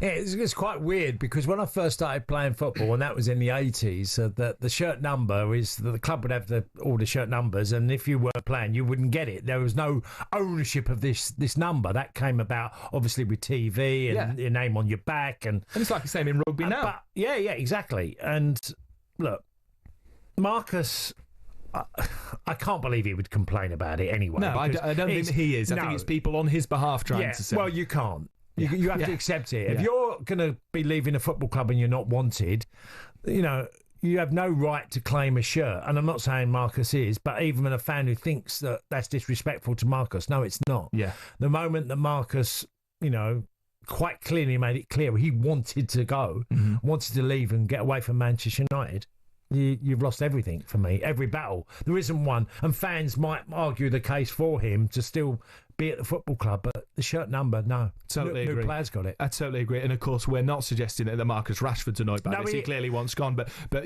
on behalf of those people that are trying to find a way to be outraged by that, get over it. It's absolutely fine. On the issue of, these players being told to not come back to pre-season training to give them some extra time to find a club, do you think it's right that players... we talk often about bomb squads. Is it right for players to be ostracised from the squad to allow no distractions for Ruben Amorim? Well, I've been at clubs, Max, where... I personally don't like it. I don't disregard, because I always think in a season you might need one player for 1 minute in one game. Yeah. Okay? You might need him. So I'd always want to keep the group as close as I could. But if you're getting to a stage where you have to do it because... it's affecting the training sessions. And that seems to be the case, Cass. There's a cultural problem at Carrington. Yeah. So you've got a number of players who are clearly unhappy, who are not pulling their weight in training and are affecting the other players. Then you have no choice. Yeah. You have to say, sorry, but you're going to have to train with whether it's the younger lads or as it used to be, the reserve team. You're not part of the first team squad. You're not going to train with us. Yeah. That line in the sand has been crossed because there is clearly, didn't he call Rashford out for training sessions of his lack of effort? Yeah, I mean, he's been quite public in his criticism. Others said he'd rather play his goalkeeping coach exactly. at one point. So he's basically getting his first free ride and doing what he wants to do at the club now. Yeah. This is pre-season. It's slightly different. We're going into a new season. These are the ills, what we have to get away from last year, what happened at this football club. And this will give me the best chance of putting a team together that can bond and go and get results. Yeah, but, so it's really down to if I've got a pro that's being really respectful, pulling his effort in their training session, making, not causing any issue at all. Of course, I'd want him in the group. If I thought he had a place in the team or maybe even in the squad that I needed him somewhere along the line. But if it's problems, you have to get people out. I totally agree. One thing I like about Ruben Amorim is he's taking the ball by the horns, and if it means having a bomb squad, if it means doing it for the greater good of the club, which clearly has been in disarray, then I'm not a United fan, but I've got a huge amount of respect for the football club. I think he's doing the right thing. Of course, we want to know as well what is next for Marcus Rashford, and I'm delighted to say that on the phone we've got Jill, who, if you've just tuned in, Jill texted us in earlier about her sore loser story, which is the one involving a hockey stick around her opponent's ankles. Jill, good morning. Jill. Where's Jill? We've lost Jill. Come on, Jill. Yeah, well, what it was near the last part of the game, and she took the ball illegally, right, which annoyed me first of all, and she'd been riling me up right through the match. So then I've sort of lost it and red flag, and went after her and rapped me. Well, I got sent off. Rightly so, Jill. I know, but she took the ball illegally, right? So she shouldn't have got the ball in the first place to score the goal. And did the goal count? Yes. Yeah, well, understandable red miss there, Jill, and I love a good competitor. Fair play. Justified. Justified, yeah, go on then, fair enough. Jill, well, I've got to ask you, though, about Marcus Rashford. Yeah. This is why you've called up. It is. How do you feel as a United fan about Rashford? Of course, I'm sure there's still a lot of respect for the boyhood man, but he's not necessarily conducted himself in a great way. What do you want for him next, and how do you feel about him? Well, Rashford, for me, does get me quite irritated and annoyed. Yeah. He was great at one point. He's lost form for at least the last 2 years for United. But it's not about his football. It's about his attitude and how he's become. And along with Sancho and Garnacho, it's this attitude that Amorim is talking about. And for me, if Rashford thinks he's at the level to go to Barcelona, good luck with that, and I'll get you an Uber. Yeah. I mean, look, Jill, I've been part of many different clubs with problems and issues within groups or squads of 23, 25 players. And if your disruption, and like you said, an attitude doesn't work, a manager has no choice. And it's not just the problem that Manchester United, you feel like it's been, whether it's been 1, 2, 3 or 4, you've had at least 3 or 4 players, in my opinion, that have caused the club a problem and a manager issues that have affected team performance. Yes, but that's why I like Amorim's approach. He's worked with lots of young players before. Okay, he's worked with them before. He's good with young players, and that's why I like his hardline approach. And I think he's quite right. And Rashford and Sancho and Garnacho keep doing it. I mean, for Garnacho to put on a Villa shirt when he's on holiday is to me is telling Amorim, I don't want to play for United anymore. Because totally agree with you. In some ways, Garnacho's been worse than Rashford. Yeah, it's snotty nose, sulky teenage behaviour, and I couldn't agree more with Jill. And I think that is the line in the sand again. It's disappointing that one of your own, a player that you've nurtured to become a very good player, goes and behaves like that. And so I'm on board with Jill, and I understand why Manchester United fans feel that way. And can we just get a message for me, Max, if you don't mind, to Mr. Abanglahor? Yeah, I'll get in touch. What is it? Just get a message. As long as it's not a threat to get in with your hockey stick. I know what's coming, Jill. Can you tell him that United are a big club? They always will be a big club, and I'm looking forward to seeing Watkins up front. Jill, absolutely fantastic call. Thank you so much. I promise I will get that message to Gabby bright and early Monday morning. Brilliant call from Jill. Now, just a reminder that of our text topic today, talking about sore losers. Jill so far is the queen of that with a fantastic story, but we've got another one here from Cy, the Liverpool fan. So when me and my brother were little, we had a pool table and he was teasing me, so I threw a pool ball at him and it missed, bounced off the front window seat, went through the window. So thinking we would be in trouble, we got the glass from outside and placed it inside with a brick. We then told our mum that someone had thrown the brick through the window. Our mum said, "No, you didn't." The neighbours told us that you threw the pool ball through it. Totally busted, and we're in massive trouble. That's Cy, the Liverpool fan, who of course as well says, "Rest in peace, Diogo. You'll never walk alone." Great message there. Keep your texts coming in. 810 89 03717 223344. Coming up next, we'll look at some of the latest transfers happening so far across the Premier League in Europe.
He plays that villain role very well now. That's crying out for a little bit more attention. It comes with a lot of crazy people. I took it personally and it kind of made me rebel a bit more. To be honest, I don't really care anymore. I'm never going to change.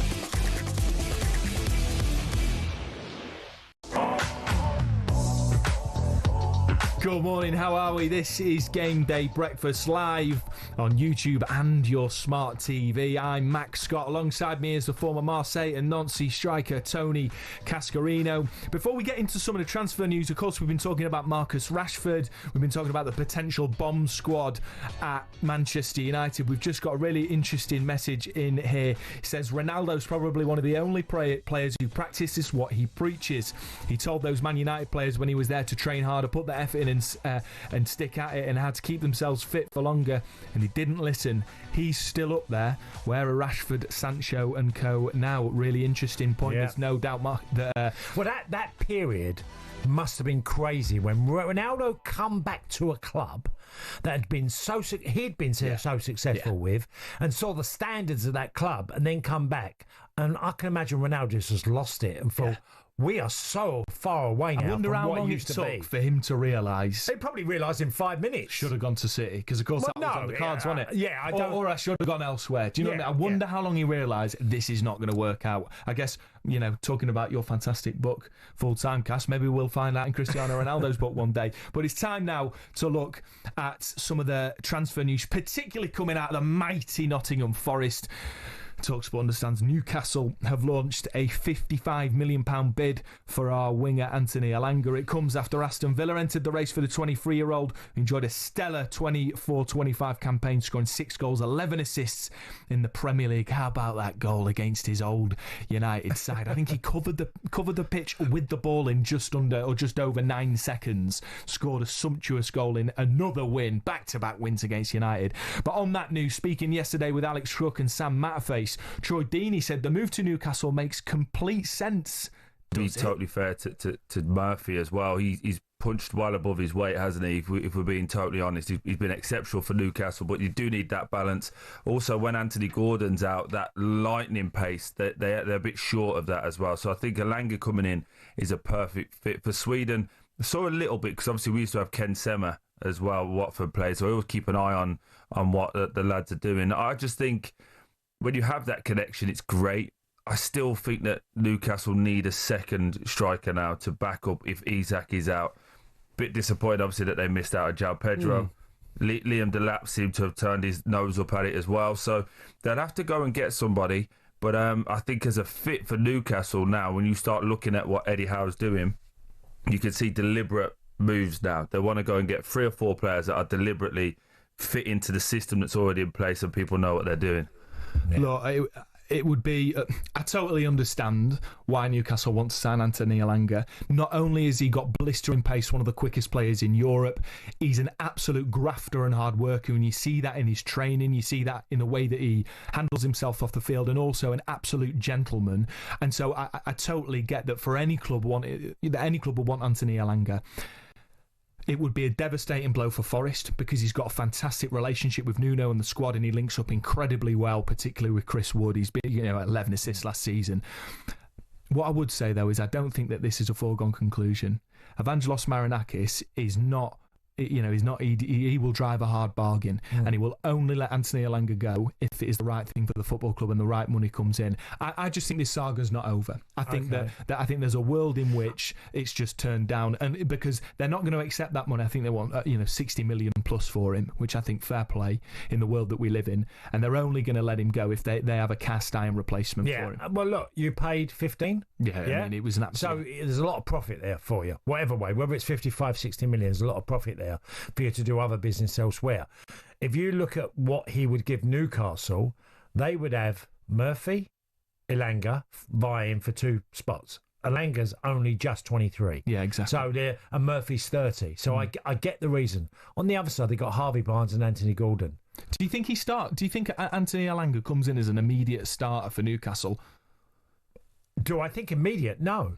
What I do see is competition for a wide area that is taking them to Champions League level. That's where they got to, where they're going, we can leave one of these 2 out. It still keeps us really competitive. If I've got a choice of Murphy, who had an incredible season last year, probably the biggest overachiever of all the Premier League last year, and then we've got Elanga pressing for that place. I think it'll come down to who's playing well. What Manchester United at their very best, competition in all positions of the pitch, where they could take advantage of because the competition was there. Think of the 4 centre forwards Man United had at one time. You know, we can't get clubs to get one.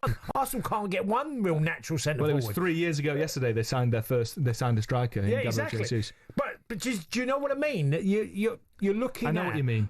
Harvey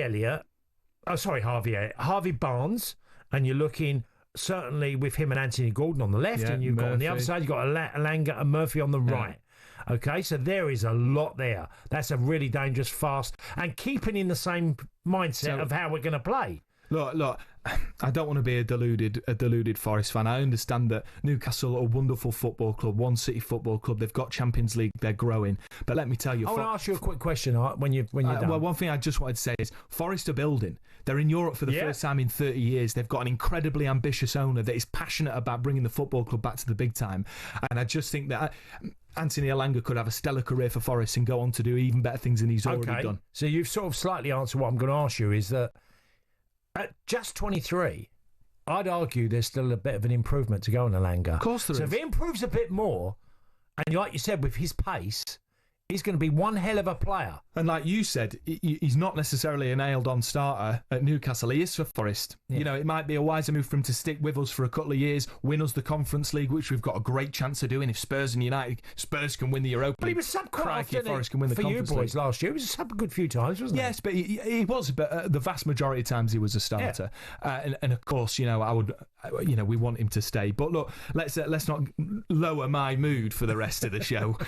We've got some other, of course, news to talk about. Manchester United and Brentford remain in talks over a deal for Bryan Mbeumo. talkSPORT understands that the winger's medical with United is provisionally booked for next week. It's understood to be a package worth more than the £62.5 million Wolves paid for Cunha. Brentford drive a good bargain, don't they? If Cunha's going there, then you've got an even more proven player in Mbeumo. We want more money for him. Considering he's in the last year of his deal, should United do what it takes for Mbeumo? Just, we need him in now, we need immediate improvement now? Or should it be more patient? Well, I've seen him a lot, and Mbeumo is probably been fantastic. Well, so I'd say he's 7 years in the Premier League now? Seventh season? I'd say 6 of them he's been superb. Absolutely. And I think he had one indifferent period when Ollie Watkins had left, and then you had Ben Rama leave to West Ham. He wasn't quite the same, but he's still done well.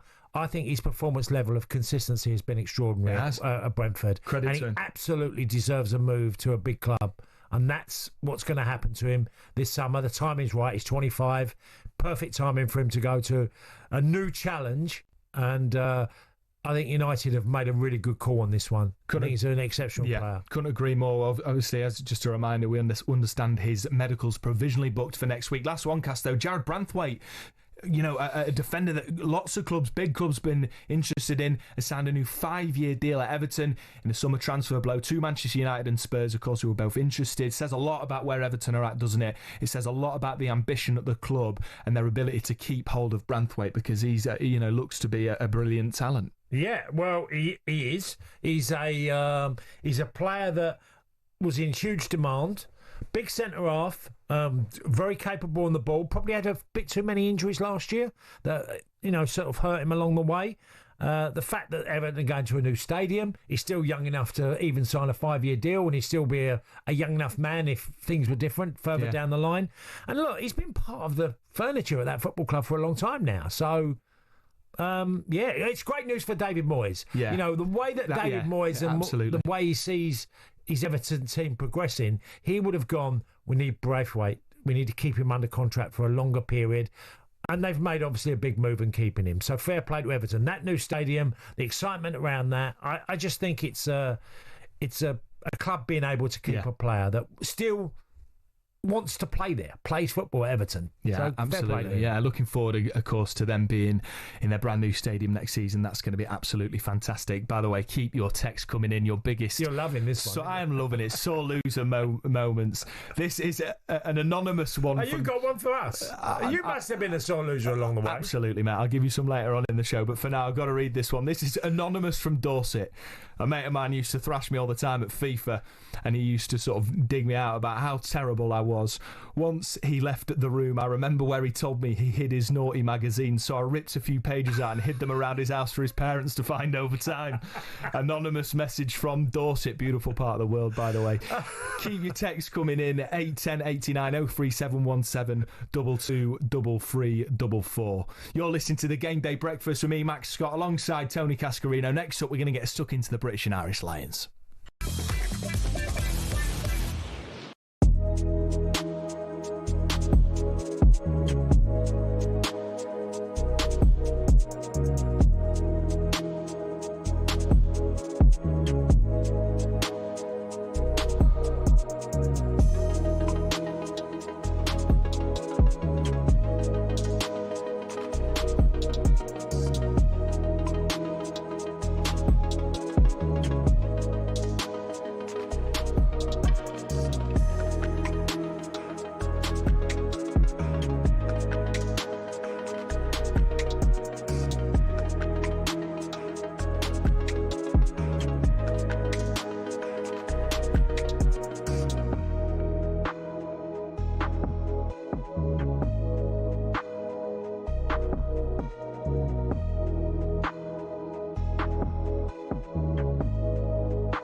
Cricket balls are red, baseballs are white, American footballs are brown, and tennis balls are yellow. You don't even think about it really, but the story behind the tennis ball is actually quite interesting, and even involves Sir David Attenborough. I know. Well, here's the tale. Tennis is widely known to be a French sport. It dates back to the 12th century when people used handmade balls, and it was then called tenez, which is the verb to hold in French. And people used some pretty wacky material to make the balls with. Cork, wool, chalk, animal fur, and even human hair. A few centuries on, Germany got dead into the tennis too, but wanted to make a few modifications to the ball to make it a bit more effective. Around this time, an American chemist had just created something called vulcanized rubber. Out of that, people started developing air-filled rubber balls, which were properly bouncy, but either red or grey in colour. These were manufactured in Melton Mowbray. That's right, the home of the pork pie. One problem, the balls kept on breaking on impact with the racket. The call of new balls please seemingly coming over every other point. Step forward English lawyer and tennis enthusiast John Moyer Heathcote, who suggested balls be covered in flannel to stop them from degrading. And thus the modern day tennis ball was born. But these were white or black, so how did they become yellow? Well, in 1967, the controller of BBC Two, one Sir David Attenborough, decided the corporation should show Wimbledon on colour TV. He got his wish and it was wide into people's homes across the country. The only sticking point, the white balls were nearly impossible to see on the screen. So the International Tennis Federation, sensing an opportunity, started developing a new ball that would be visible even without the need for 4K LED displays. Not that anyone had that in the late 60s. After rigorous testing, they came up with the colour optic yellow and decided every ball be coated in that colour from there on in. And there you have it. tennis balls are yellow, all because Sir David Attenborough wanted to watch Wimbledon from the comforts of his own front room. You could say the ITF aced it.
Good morning, this is the Game Day Breakfast. I'm Max Scott, and with me is the former Crockenhill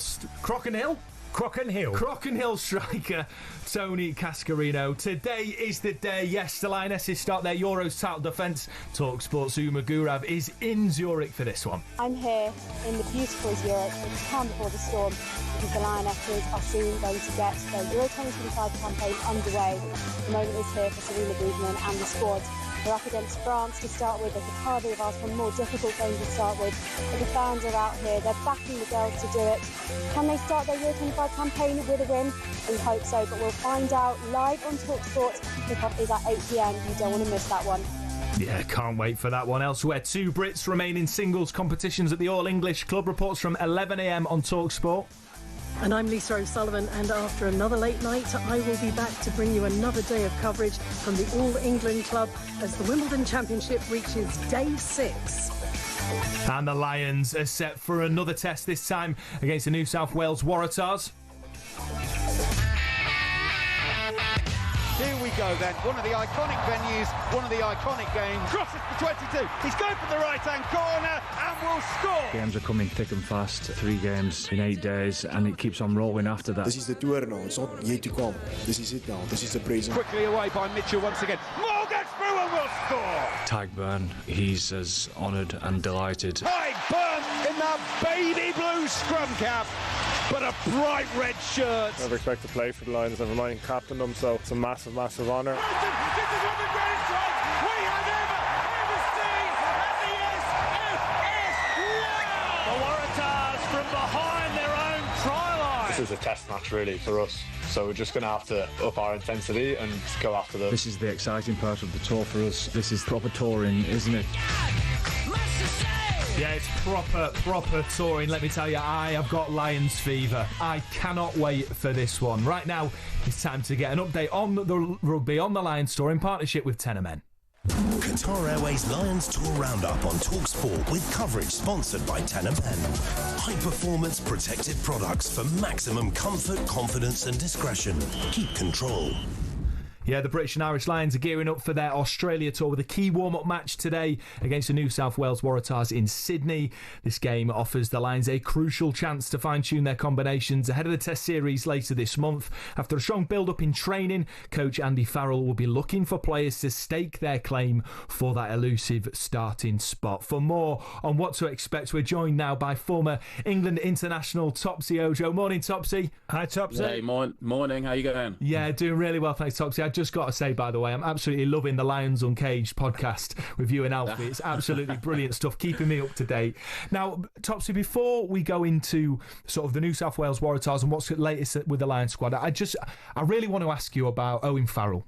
Obviously, it's huge news. He's been called up by his dad after Elliot Daly, gutted for Daly.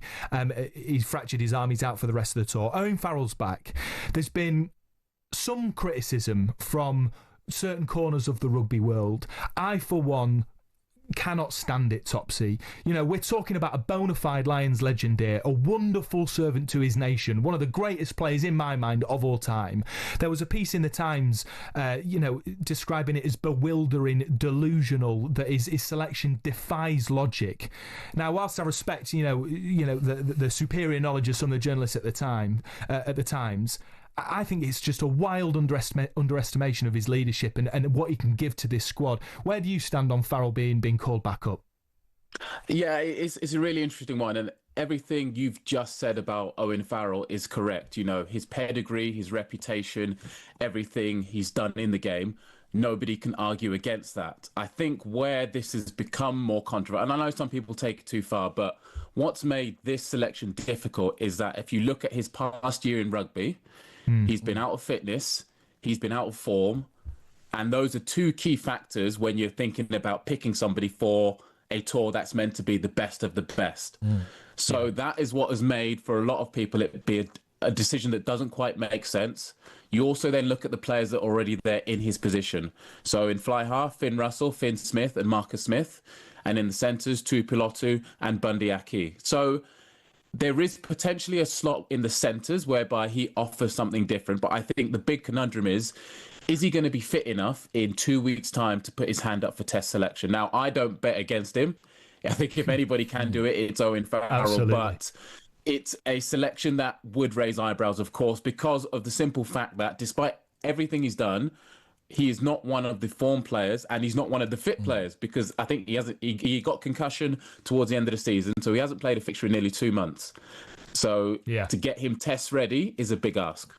And Topsy, Owen Farrell, as you mentioned, did have a difficult time in France, and that's where it raised eyebrows. And I was lucky enough to meet Andy Farrell in the gym. I felt sorry for the running machine he was on at the time, but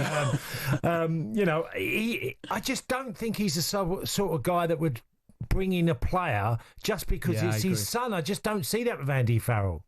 No, and I'd agree with that. That's one thing I've seen, and I've said, come on, like, that's ridiculous. Like, you think the amount of respect Andy Farrell has gained through his playing and now his coaching career, that is not the sort of decision he would make. And everything we talked about earlier is the reason why you would bring Owen in. He is a winner.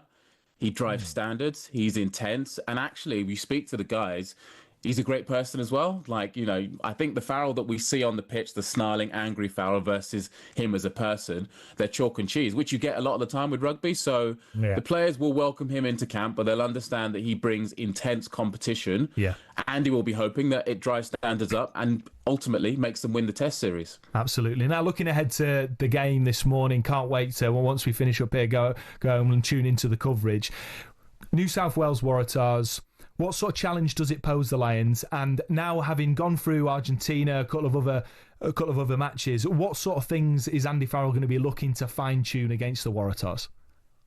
Well, I think the big one from the first couple of games on tours, he'll want the Lions to impose themselves a bit more early on. I think if you look at the nature of the squad, they're an all-international squad, so they should get stronger as these club sides get weaker because they just can't replace like for like. But the opening quarter has kind of always presented challenges, which you get. Everybody's fresh, everybody tactically is aware, everyone knows what they're doing, but he would want the Lions to really impose themselves physically, to set a standard. They've gone with 6 forwards on the bench this weekend as well, so those forwards, you empty the tank. If all you've got is 40, 50 minutes, you give me your very best. There's 6 more of you on the bench ready to come on and deliver. So I want to see a performance that really sets the store out, because the Test series is coming.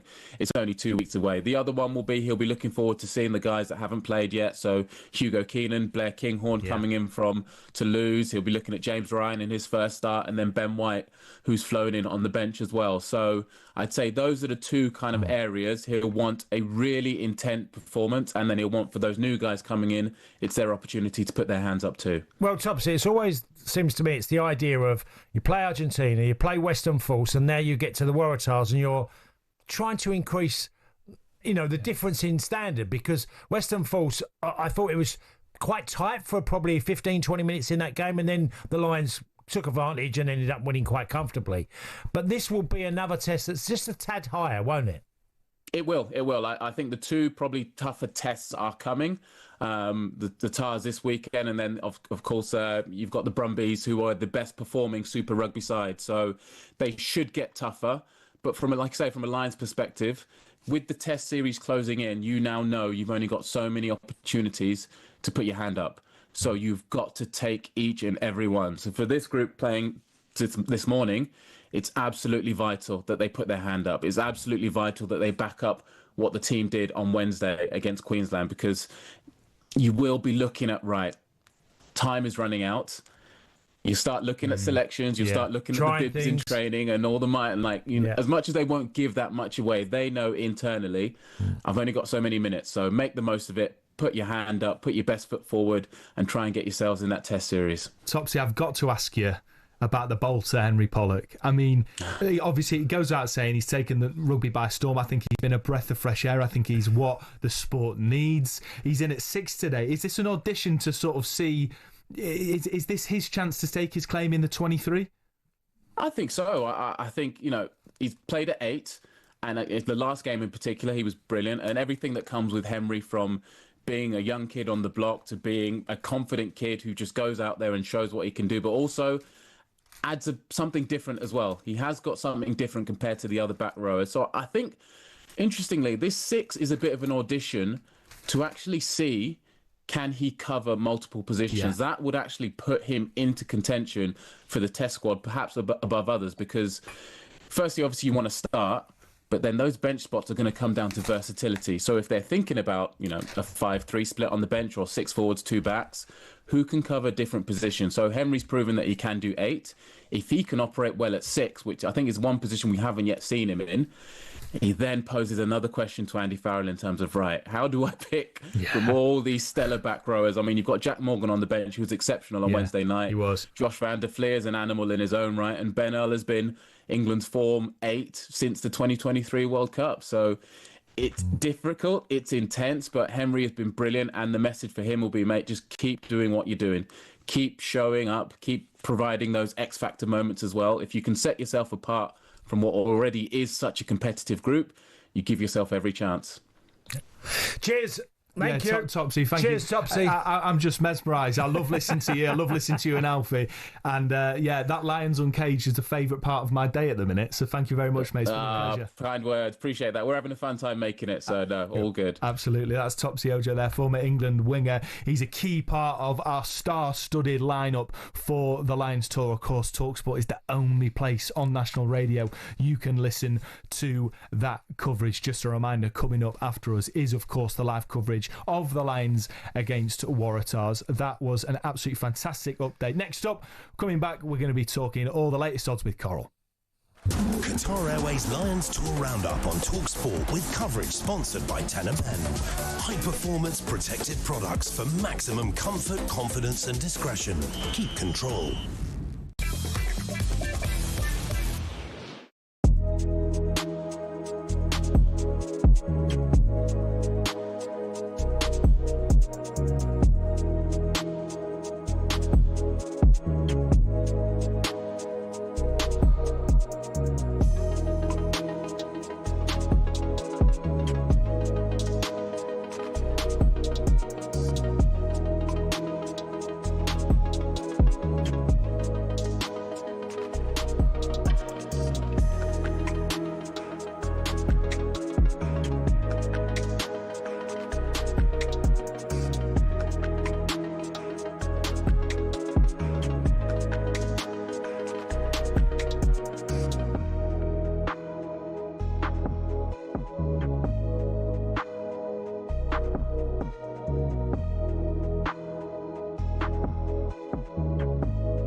He plays that villain role very well now. That's crying out for a little bit more attention. It comes with a lot of crazy people. I took it personally and it kind of made me rebel a bit more. To be honest, I don't really care anymore. I'm never going to change.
Good morning, how are we? You're listening to the Game Day Breakfast on talkSPORT, also live on YouTube and your smart TV. I'm Max Scott, and with me is a one and only Tony Cascarino. We've got the fantastic tunes of Oasis running in the background. That is because, of course, they kicked off their long-awaited gig in Cardiff last night, their reunion tour.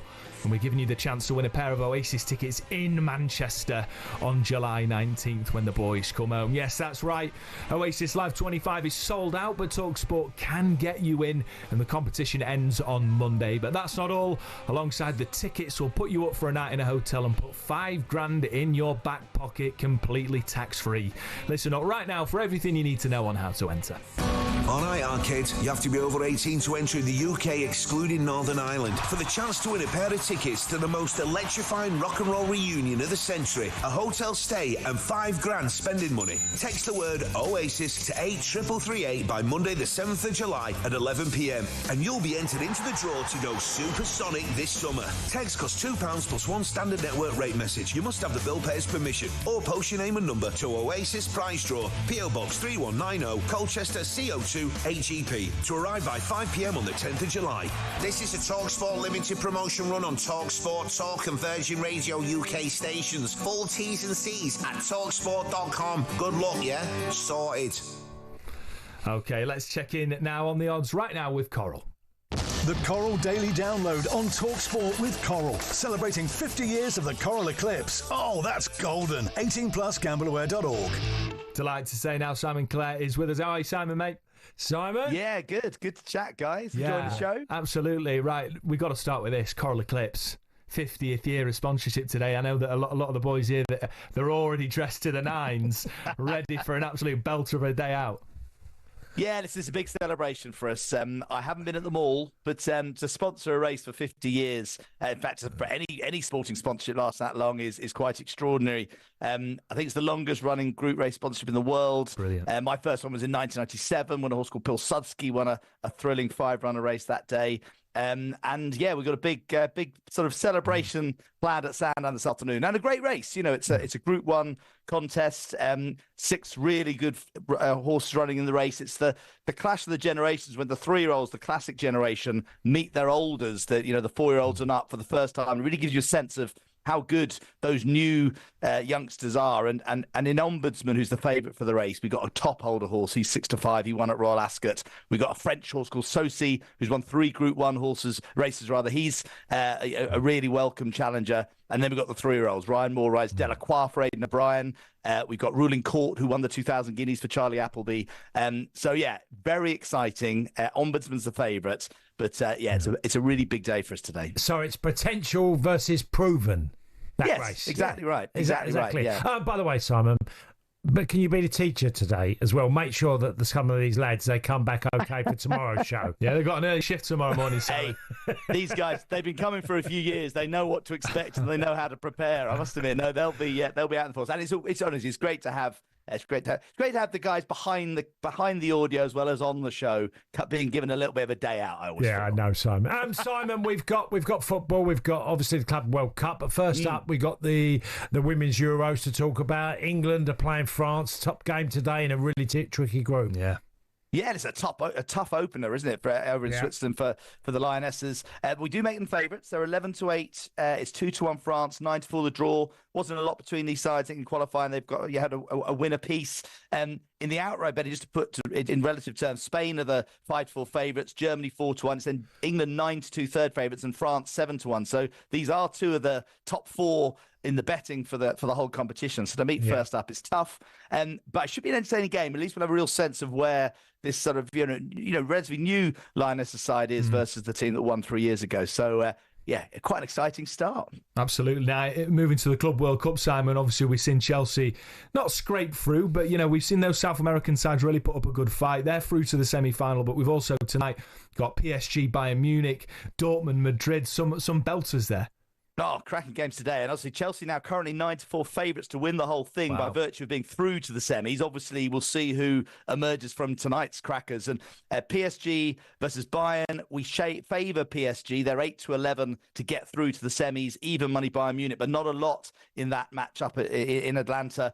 And then Real Madrid against Borussia Dortmund. I was actually at the Champions League final 2 years ago when they faced off. And we make Real Madrid, who conquered their Dortmund that day, the favourites, quite heavy favourites really, just a bit shorter than 1-3 on to get through. 9-4 Borussia Dortmund, who are on an amazing win streak. So, and of course, those four, the winners of those two play each other. So out of those four big teams today will be the other semi-final. And obviously we've got Chelsea and Fluminense in the first semi-final. So getting very exciting now. But I'll be trying to watch everything later once I get back from the Coral Eclipse. We've got Rugby, Lions, they're taking on the Waratahs. Another sort of build-up game towards the big ones when they face Australia. So how do we see this one? Well, I think it's all about how the Lions play. I mean, Lions, they're 1-250 to win the match. I mean, that would be an amazing shock if they weren't to beat the Waratahs. Yeah. But we make the handicap, we pitched it at 39 points, so that's where we're sort of expecting the margin to be. Even money if you think the Waratahs can put up a more spirited display and lose by less than 39. And, for over 39, it's even money if you think the Lions are going to put on a bit of a show. I heard you talking earlier about Henry Pollock, very excited player. He's 10-1 to be the first try scorer, just a shade bigger than the favourite Luke Cowan-Dickey, who's the 8-1 favourite to be the first try scorer. Obviously, all sorts of ways you can have a flutter on sort of winning margins, etc., on a match like this. But like you guys, I'm getting excited for the real action, and this is all part of the build-up, isn't it? Just to see how they're going to shape up when they actually face Australia in a few weeks' time. But and loads of sport. I mean, we got qualifying for the British Grand Prix. We got that Test match, which England are still only 13-2 to win, despite being about 250 behind and India of 9 wickets. Just shows you we never rule out the English. So whatever you're doing, I'd really encourage most people listening to get down to Sandown Park. Just get on the train, get there. We're going to have a lot of fun. But if you're not going there, well, the sofa's probably the next best place to be, which I imagine where's Cass's going to spend the rest of the afternoon. You're not wrong, Simon. Absolute pleasure, mate. Enjoy today in Sandown. I'm sure it's going to be a great day. That was Simon Clare with a look at the latest odds with Coral. 18+, begambleaware.org. Please gamble responsibly. The Coral Daily Download on talkSPORT with Coral. Celebrating 50 years of the Coral Eclipse. Oh, that's golden. 18+, gambleaware.org. We're going to head to the break in just a second, but I've got to read this text out. More sore loser stories coming. Just like to tell you the story of me and my late brother Billy playing darts one day in the kitchen. I was winning, was really bad at darts. I was fluking everything. I started to take the mickey being the youngest, and just at that moment our mum told us she was going to the shop. As soon as the door shut, my brother threw a dart and it stuck straight in my foot. Wow, the pain. He turned round and said, "Take the mickey now." Great memories. It's amazing. It's a pretty brutal story. It's amazing that stories like that are considered great memories in sibling rivalries. Keep those texts coming in. 81089 03717 223344. Up next, we can't wait for this. We'll be joined by some England legends as the Lionesses start their Euros title defence.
Good morning, how are we? This is Game Day Breakfast. I'm Max Scott, and with me is, according to ChatGPT, a man who scored 70 fewer career goals than Robbie Keane, Tony Cascarino. Not a bad achievement there, Cass. Right, so let's get into it. The Lionesses begin their UEFA Women's Euro 2025 campaign tonight against France in St Etienne. Sarina Wiegman's side look to defend the title. They famously won at Wembley 3 years ago. Absolute scenes there. Now, it's a tough opener for England. France are ranked third in the world and have beaten the Lionesses in 3 of their last 4 meetings. Now, Lionesses' Leah Williamson has told talkSPORT that they're fully aware of the threats this talented France side have ahead of their Euros opener. Their physicality is obviously one of their main strengths. They're a very athletic team, a lot of pace, so naturally we have to be on it and we have to be sort of one step ahead in that regard. But I think we've focused as much on them as we have ourselves, and I think us playing good football will be a great way to nullify that threat. Yeah, for more on this, delighted to say we're joined now by England's most capped women's player of all time, Farrah Williams, and England and Brighton forward Nikita Parris. Good morning, how are we? Hiya. Morning. Cold. The sun hasn't come up. I was going to say, we're in the talkSPORT bunker here. We don't know what the weather's like. There's no windows, there's no aircon, nothing. It looks absolutely grim out there. I know, look at the hair. The wind's blowing it everywhere this morning. I did brush it before I come on, I can assure you. Yeah. Oh, right. Okay, look, Farrah, as defending champions in this group of death against a side that the Lionesses have had a difficult run with against France, how important is it for Sarina Wiegman's girls to sort of lay down a marker in this opening game? Yeah, I think when you go to any tournament, the opening game is the one that you certainly go into not wanting to lose, most importantly. I think the fact that their last game against France, they actually beat them away in France. They haven't done that, I don't think in the history of the women's game in terms of England and France fixtures. So they know they can beat them. Their last fixture against them, they actually won. So they can get lots of confidence from that going into this tournament. And they've got a fantastic squad of players. I know there was a lot of talk about the players that are absent from the squad, but I think we look at the players that are there now, and they're a more than capable group, very talented group, and we're just rearing up here with excitement with the girls behind at this football event that we're at today. The big football day powered by the National Lottery. So these girls are excited. We're excited for the game. Getting this out of the way this morning so that we can be ready for the 8 o'clock kickoff tonight. Nikita, I've got to ask you, because you've obviously been in a dressing room with Sarina Wiegman. Tell us about that experience of, the layout of preparing for a game, because this French game as an opening game is a real tough one.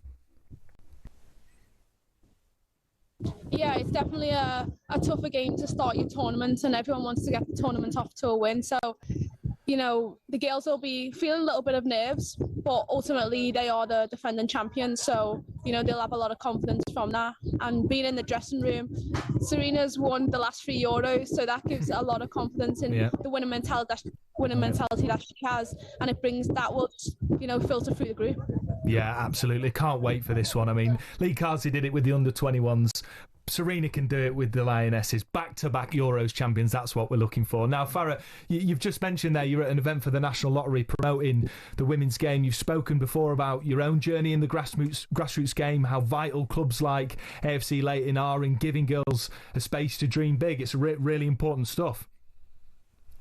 Yeah, absolutely. I think, these events today are massively important for opportunities for young girls. I think, when you think back to your grassroots day, it was about, taking part, meeting new people, having that community, having fun, and that carefree. And I think that's what these type of events provide for young girls, an opportunity. We know now that football is becoming more and more expensive for young people to participate in. And so to have these events funded by the National Lottery and the amount of investment they've had in grassroots sports, so not just football, but 6 billion money has been spent by the national in grassroots sports. So it gives these girls an opportunity here to have this experience today. Yeah, it's really weird. This I'm going a bit off track here, but my son lives in Singapore, and he was saying to me, there's been a massive drive in Singapore football for women's game, and so many girls are getting involved in. Love it. That and this isn't just in the UK.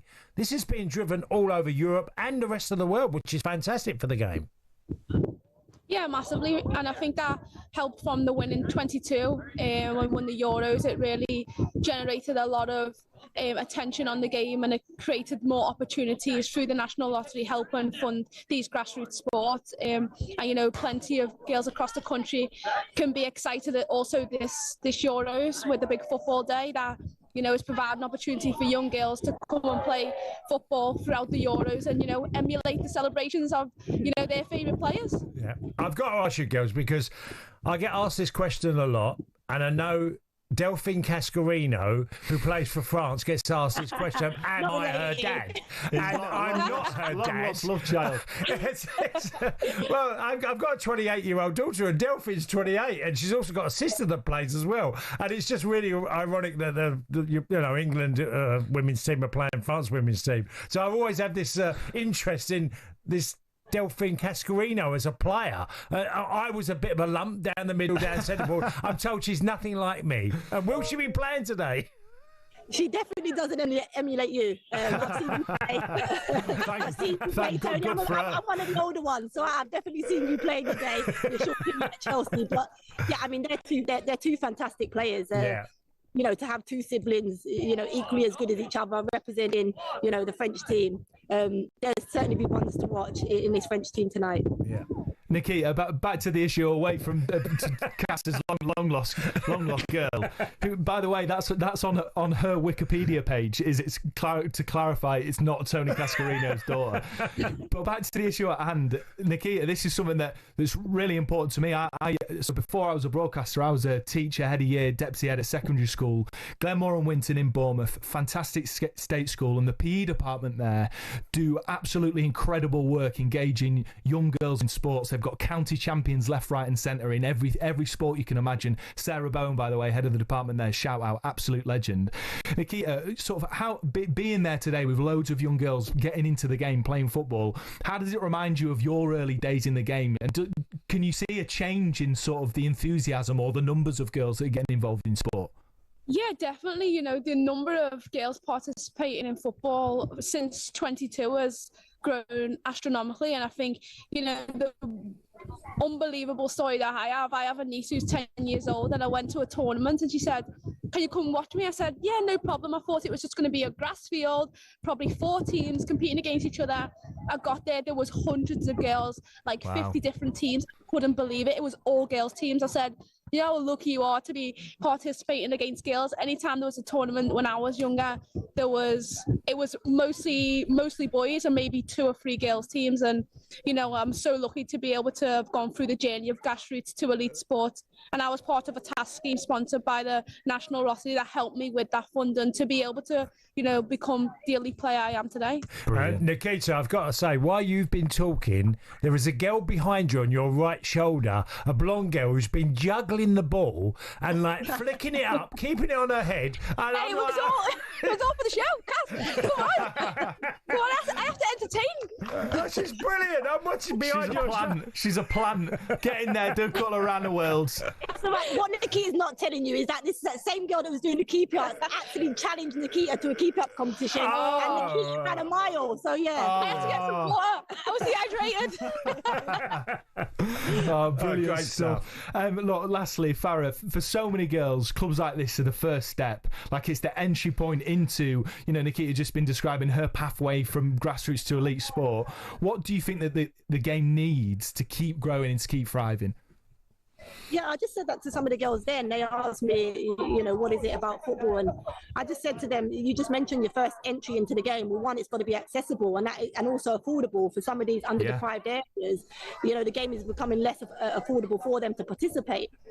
But it's about creating an environment where these girls want to come back. And if you make it, fun and as I said, they're enjoyable, then the girls will keep coming back and they'll keep telling their friends in school, and then we'll keep getting, more and more girls starting from a younger age and And then obviously, that love will certainly transform into, wanting to become maybe an elite player, but certainly continue to play the game. And think of mental health and well-being. It will keep these young girls, fit and well for longer. Absolutely brilliant stuff, Nikita Farah. It's been absolutely great to chat to you. Hopefully the weather improves. And Nikita, if you don't challenge that girl behind you to that keep you up in competition, you're going down in my estimation. Give her the chance. I've already done about 50 sitting here. Don't watch that. She already missed a couple of penalties as well. No goalkeeper. Don't listen to her. Oh, I love it. You need to Stop trying to bring me down, guys. Don't listen to her. You need to sign her up at Brighton, Nikita. That young girl. Hey, speak to Mr. Bloom. Yeah, it's been an absolute pleasure, ladies. Thank you so much for joining us. Fantastic Cheers, stuff bye-bye. there. That is Farah Williams and England and Brighton forward Nikita Paris. Brilliant stuff. Honestly, the girl No, I behind could the see. key, she was like, I was looking, thinking, what is she doing? She's literally flicking her up on her head and, and all sorts of tricks and skills. Brilliant stuff. Yeah, absolutely brilliant stuff. Just a reminder, of course, that live on talkSPORT this evening, the main event, France versus England in that Women's Euros 2025 opener, presented by Adrian Durham. Commentary from Joe Shannon and former England striker Tash Dowie. Cannot wait for that one. Next up, we'll get the Welsh perspective as they make history later on today over on talkSPORT 2.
He plays that villain role very well now. That's crying out for a little bit more attention. It comes with a lot of crazy people. I took it personally and it kind of made me rebel a bit more. To be honest, I don't really care anymore. I'm never going to change.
Good morning, this is a Game Day Breakfast. How are we? I'm Max Scott, and alongside me, a man who has a key to the city of Nancy, it's Tony Cascarino. Tony, I'll talk you through my tattoos later on. You just caught me before, just as we came back in. Now, we've got some fantastic texts coming in. Our text request of the day, your biggest sore loser moment. And we've got a text from my favourite listener, Forest fan Scott. It's not, I've not texted in as my surname, this isn't me. Scott from Glastonbury in Nottingham, he says, it's the early 90s. My brother had just left school and was looking for a job. I opened a cupboard to see a can of tinned dole fruit and laughingly waved it around in the air. My brother launched a fork at my head from the other side of the room. Ouch. Who earns the big bucks now in our family? Good lad, Scott. Keep these coming in. We want your biggest sore loser moments. This is, of course, after Sir Richard Branson lost to Eberici Eze in a game of chess, who'd have thunk it, and threw water in his face. Yeah. Well, he's meant to be a high standard, isn't he? Yeah, he won a tournament. Yeah, that's right. Yeah, I heard about it. Love that. Fair play to him. Right.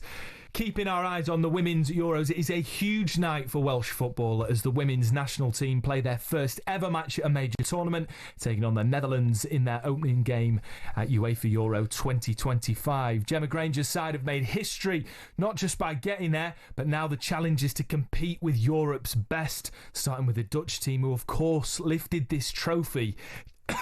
Excuse me, getting emotional. They lifted it 8 years ago. Now, Wales come into the tournament with momentum and a strong team spirit, but they'll need a big performance to match the Dutch, who are stacked with talent and tournament pedigree. Wales boss Rianne Wilkinson says this is a hugely important moment for women's football in Wales. What I remember when I lived in Norway, I played in Norway, I went to see the Euros in Finland, and watching that and seeing what it's like now, I think this is what it's all about. The women's game is on the rise. These women are just incredible, and this is the first generation of Welsh player that is completely professionalized, and that is something that changes the game at home in Wales, and that is not what I'm envious of. It's what I'm most excited about, that this team gets to be the face of a watershed moment back home, and to be able to stand next to them when they do that is probably one of the honours of my career. Yeah, brilliant stuff, historic stuff for Wales. Delighted to say now, for more on this, we're joined by former Wales assistant coach and current West Ham boss, Rianne Skinner. Morning, Rianne. Hi, Rianne. Morning. How are you? Yeah, we're good. We're good. Really looking forward to tonight. Massive games for us here in the UK. Rianne, you've been a part of this Wales setup. You're in the know. How significant is this moment, not just for the players, but for Welsh football as a whole?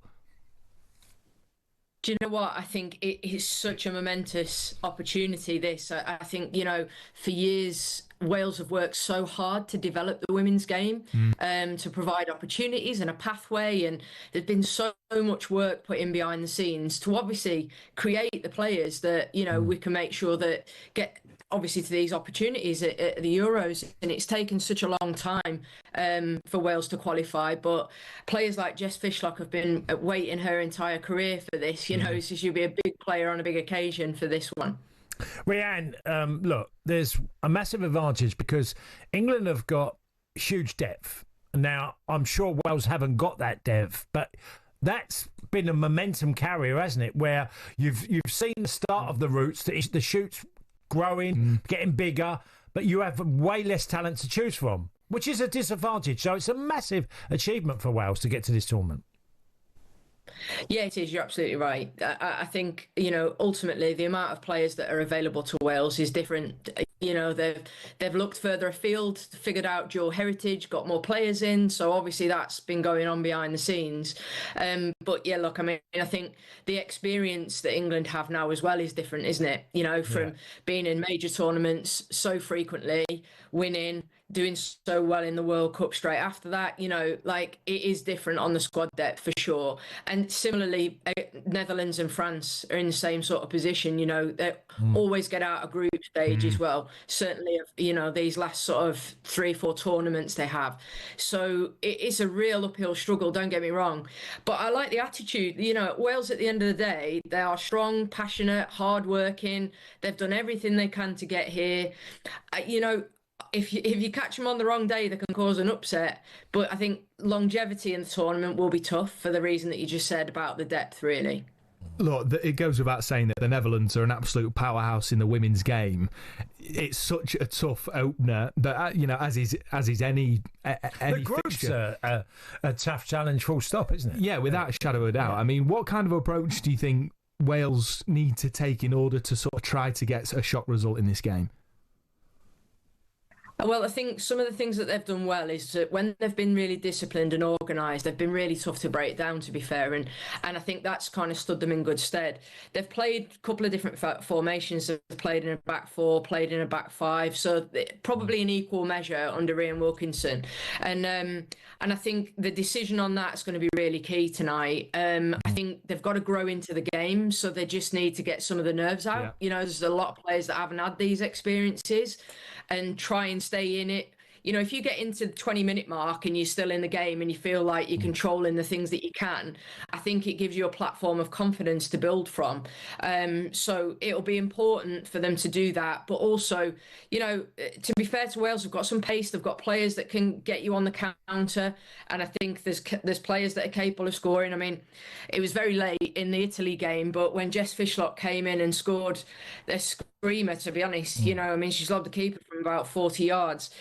There's players that have got capabilities. It's just making sure they stay in it. They've got to kind of make sure the Netherlands are kept quiet early on and hit them a couple of times on the break. That was going to be my question, Rianne. That players who you think can make a difference for the Welsh team, enable them to get maybe a draw, maybe some sort of result, or cause problems. Yeah, I mean, I think for me, the players that have done really well in the last season in particular and have been growing, Hannah Kane's obviously got into some form at the end of the season at Leicester, scoring more goals at that point. Obviously, was returning from an ACL, so she had a little bit of a delayed start to her season. I think Jess Fishlock, her experience and her tactical knowledge, I've not worked with many players like her, actually, in terms of how she understands and goes about the game, and her ability to drive and lead the rest of the Welsh team as well. She's just such a character in that dressing room. That makes a huge difference. But actually, Hayley Ladd and Harriet James-Turner, these are experienced players. And, having played for Wales, they've got so many caps under their belt that, again, they provide some real depth to that squad, the central areas in particular. But Kerry Holland's had a great season for Liverpool for me as well and can score goals. So generally she plays a bit more on the right-hand side as opposed to central midfield for Wales. But I still think she can be a real threat. Absolutely. Look, just a reminder to our listeners that Wales-Netherlands is, of course, live on talkSPORT 2. But while you're here with us, Rianne, you're now at West Ham. Just give us an insight into how that's been and what your hopes are sort of moving forward. Yeah, well, I've been there for 2 seasons now, and I think the biggest thing was the project and the journey really was to kind of change the landscape for West Ham, really, and we needed to change the playing style, change the squad, add the backroom staff, and really kind of drive the team to the next level. And we struggled in the first year because that's kind of where we were, so that was sort of inevitable. Last season, especially second half of the season, started to see the fruits of our labour really on evolving the squad, because unfortunately, for as much as we all want that to happen yesterday, you both know well, it takes a little bit of time to get those transfer windows, get the right players in. And look, I've got a fantastic group of players, really hard-working, committed women who have changed the face of West Ham, and last year kind of changed the face of loads of records that were broken within the team. And so, yeah, look, we've got a good platform from which to work on, ready for next season. That's good to hear. Yeah, absolutely. Yeah. Well, good luck for next season, Rianne. It's been an absolute pleasure talking to you about Wales and, of course, West Ham. That is Rianne Skinner speaking to talkSPORT about lots of things, but particularly Wales, their first time ever at Euros. Absolute brilliant stuff for them, isn't it? That's why I mentioned the depth, because, like the men's game, Wales have had great talent over the years, but they've never had the depth, which is a squad that's capable of, if you lose one, can you bring in another? England have always had that luxury of being able to choose 3 different right backs or 3 different central midfielders that could do a job. Wales, Northern Ireland, Scotland have never had that. That is the big advantage England have always had. And it's the same in the women's game. Absolutely. So, for them to achieve what they've done, with very small numbers in comparison to what England have, and even, the standard of football in France and the Spanish, it's there for everyone to see. It's an enormous challenge. If they get a point on the board, against in the group they're in, the Netherlands, France and England, they are three of maybe the top five teams in the world. Absolutely, yeah. So it's a tough one. It's going to be a tough one in that group. But look, just a reminder, of course, that is live on talkSPORT 2, Wales versus Netherlands at 5 o'clock. Commentary from Cameron Pope and West Ham manager and former Wales assistant coach Rianne Skinner, who we were speaking to there. Up next, it's 9 o'clock, and we're going to be reflecting again on Diogo Jota before his funeral later this morning.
Cricket balls are red, baseballs are white, American footballs are brown, and tennis balls are yellow.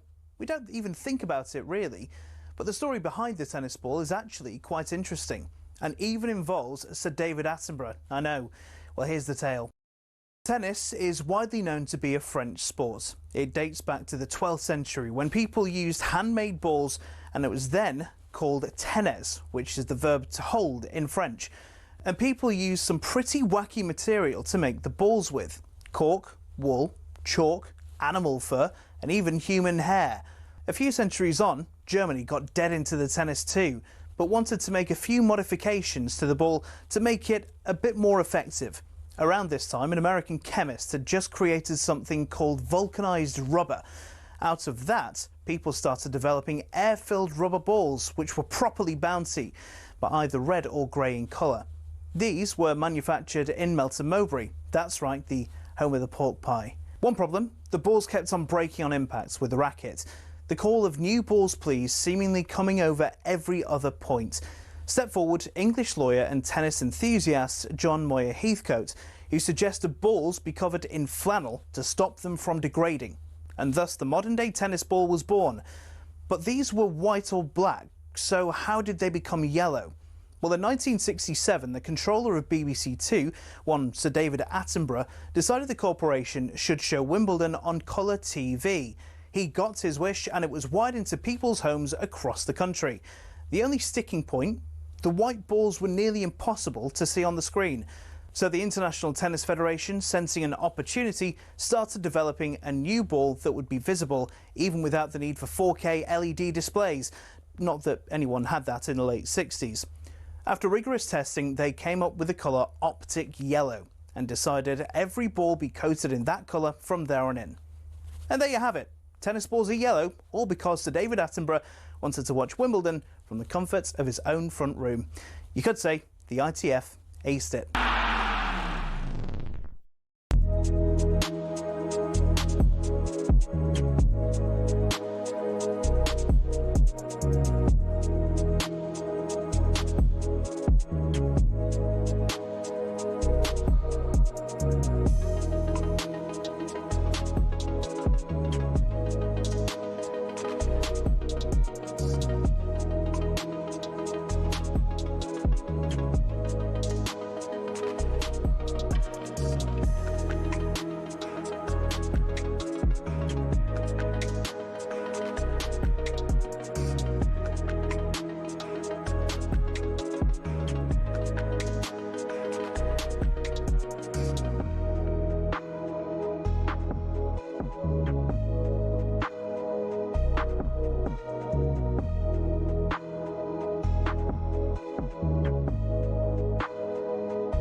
Good morning, this is the Game Day Breakfast. I'm Max Scott, alongside me, Tony Cascarino. Now, we're going back to Diogo Jota because, of course, ahead of his funeral, Liverpool and the football world will come together to say their final goodbyes to their lad from Portugal.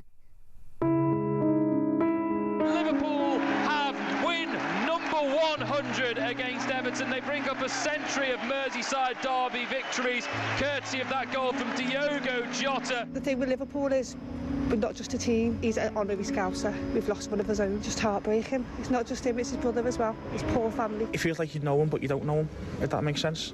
You just want to know, you just want to try and support, let people know that, you know, the family know that everyone in the world's going to be thinking about them. We've been through a lot as a city and, you know, we gather ourselves, but you can't prepare for things like this, can you? No, I live up here now, but I still go to Wolves every week. Still a season ticket holder. We won the championship with him. Him, Ruben Neves and Nuno. Probably the best team I've seen at Wolverhampton in my lifetime. Everyone knows what it's like to lose someone. It feels like we've lost one of our own. The fans just absolutely adored him. If he was injured, we wanted him back. If he was on the pitch, we thought he'd score. Just a gentleman on the pitch, off the pitch. He donated money to charities, Hillsborough, other charities, the foundation. He done everything he could. You'll never walk alone. You're always in our hearts. Never forget you. Never forget. Yeah, those are some of the beautiful tributes that have been paid by talkSPORT listeners, by people within the football world upon that awful news regarding Diogo Jota and his brother Andre Silva. The texts are still just flowing in. I mean, we're absolutely inundated with them. Tony says, Liverpool's priority is Diogo Jota's wife and kids. Football is secondary to all of us. We have a duty of care to his beautiful family. This is just a truly devastating situation. And then we've had another really touching message. I wish I could show you the image, but this is from Mike, who says, my son Jack wanted to say how sad he feels for the family of Diogo and Andre after their sad passing, walking on Weymouth Beach last night, and his son has made this tribute with all the stones from the beach spelling out Diogo with a great big love heart. Such is the outpouring of love towards Diogo Jota's family, just married his childhood sweetheart, 3 beautiful children, and of course his brother, who had his own football career. It's obviously a deeply emotional moment for fans, teammates, and the wider football community. But joining us now is Liverpool Echo journalist Theo Squires to reflect on the occasion. Good morning, Theo. Hello, Theo.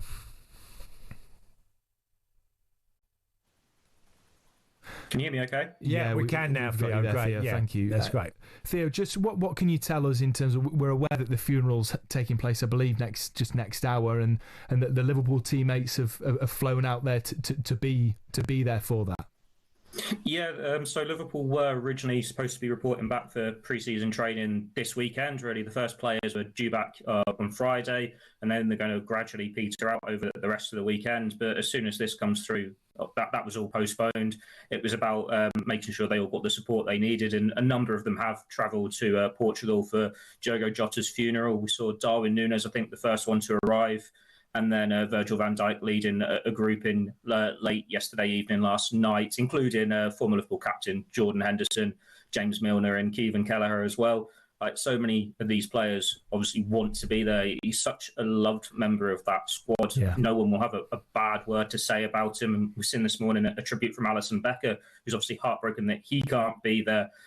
It's just devastating. I was up at Anfield yesterday evening, and the tributes to him, it just goes on and on and on. So many scarves, so many banners, flags, shirts, not just Liverpool. You've got such a variety from around Merseyside, including Everton and some of the non-league sides. Yeah. He's just so loved in the community. You do anything for everyone. He's one of these truly down-to-earth people who made an impact on everyone's lives, and it's just heartbreaking to think he's not going to be joining Liverpool for pre-season when they do eventually return. Yeah, look, it's incredible. I mean, I've seen some of the tributes, and like Max has read them out. You've seen them, the florals, people like Henderson turning up, and it's just incredible. Mo Salah's tribute, I thought, was extraordinary.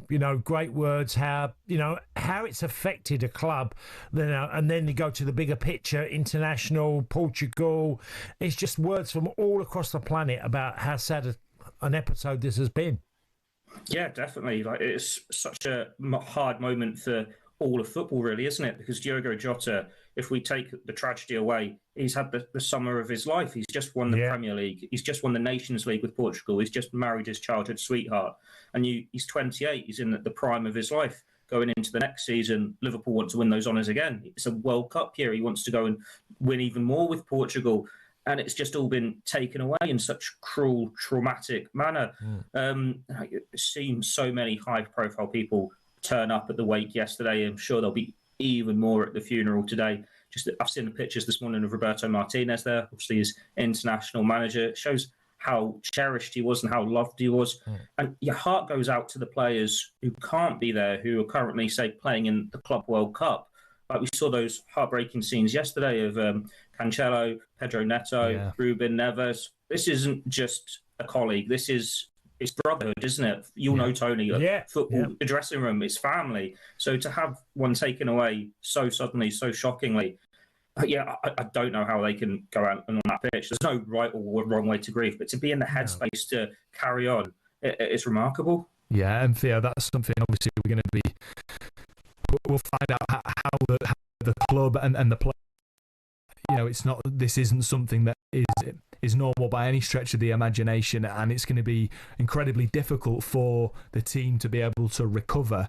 Can you just sort of, give us a sense of what the atmosphere is expected to be like, sort of moving forward for Liverpool? There's been lots of discussions, I'm sure you've heard, regarding the retiring of the shirt potentially. I think Liverpool said the number will be immortalised, but there's no doubt, is there, for a club that has sadly been through tragedy before, that the club will make sure that Diogo Jota's life is honoured in the most befitting way possible. Yeah, definitely. I think the first thing is providing support to the family, the loved ones, and that includes the dressing room, to make sure that they can grieve, take as long as they need, and come to terms with a loss that shouldn't have happened. And there will be many ways, I'd imagine, that Liverpool are going to honour Diogo Jota. He's been at the club for 5 years. He's won a number of honours, and he was beloved by so many. I know they said they're going to immortalise the player, and that helps, obviously, that he won the number 20. When they've won the 20th league title, he made reference to that himself on social media when lifting that Premier League trophy. And you can just look back to those title celebrations when he's there leading the Kop, serenading him with his chant, waving a scarf around his head. He was one of them. And there are so many different ways you can pay tribute to him, aren't there? Like, you could have a statue, you could have a plaque, you could name a stand after him, you could name it a training ground after him.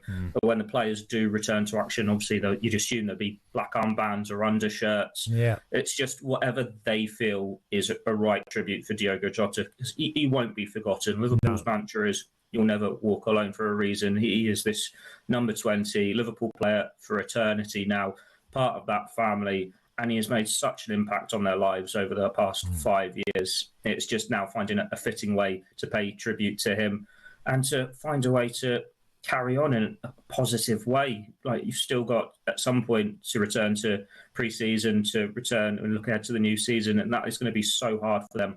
But it is a collective, isn't it? It's a dressing room and a club that have suffered tragedy before. So only a few weeks ago, Liverpool came together after we saw the car incident at the parade, and obviously they've had horrendous tragedies in the past, but Liverpool as a city always comes together. The people support each other and they find a way through in the darkest and most difficult of circumstances, and I'm sure it's going to be the same again now. Well, one testament to him, and you don't see this very often, where a player at a club, and you always have the end of the season's transfer speculation.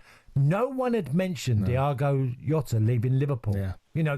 That is just because he's like, he's one of them that the fans know, they trust, and he's so needed over a course of a season. And that's a testament to him as a player, of the way he played his game. Yeah, definitely. Like, his record is Liverpool never lost in a game he scored in. Like, you'd always rely on him a goal, and there's this belief that he's probably a better finisher than Mohamed Salah. Really, it's just because of the injury problems that you haven't been able to see it from him consistently. But so many times he was the man to step up in the big moments and provide big goals. Most recently, of course, that Merseyside derby winner, which proved to be his final goal for the club. Liverpool fans loved him because you could rely on him, and you didn't see Liverpool without him because he has become part of the furniture. So many of their attacking options are being linked with moves away this summer. It's only really Mo Salah and Diogo Jota who weren't heavily being linked with moves away, and that was testament to how valued he was in that squad. Arne Slot's tribute to him, the statement on the club website, was so nice and positive, and saying it was the essence of a Liverpool footballer.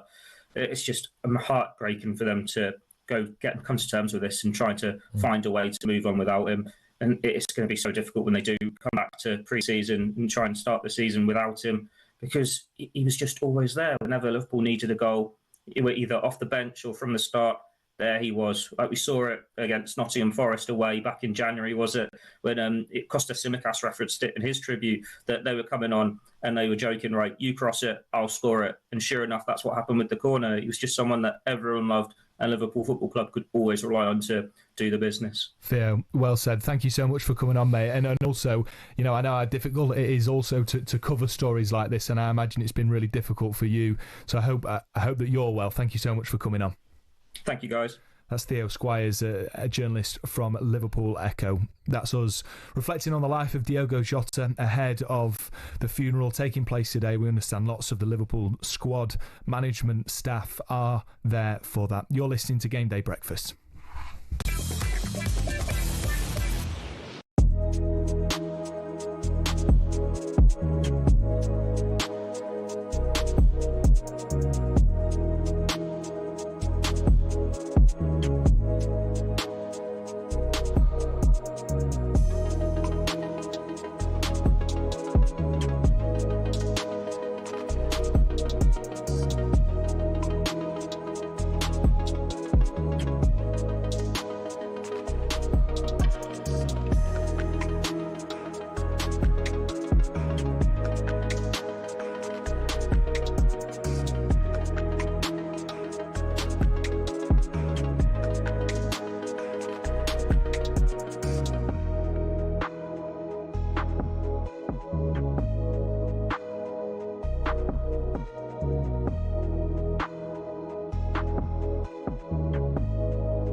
plays that villain role very well now. That's crying out for a little bit more attention. It comes with a lot of crazy people. I took it personally and it kind of made me rebel a bit more. To be honest, I don't really care anymore. I'm never going to change.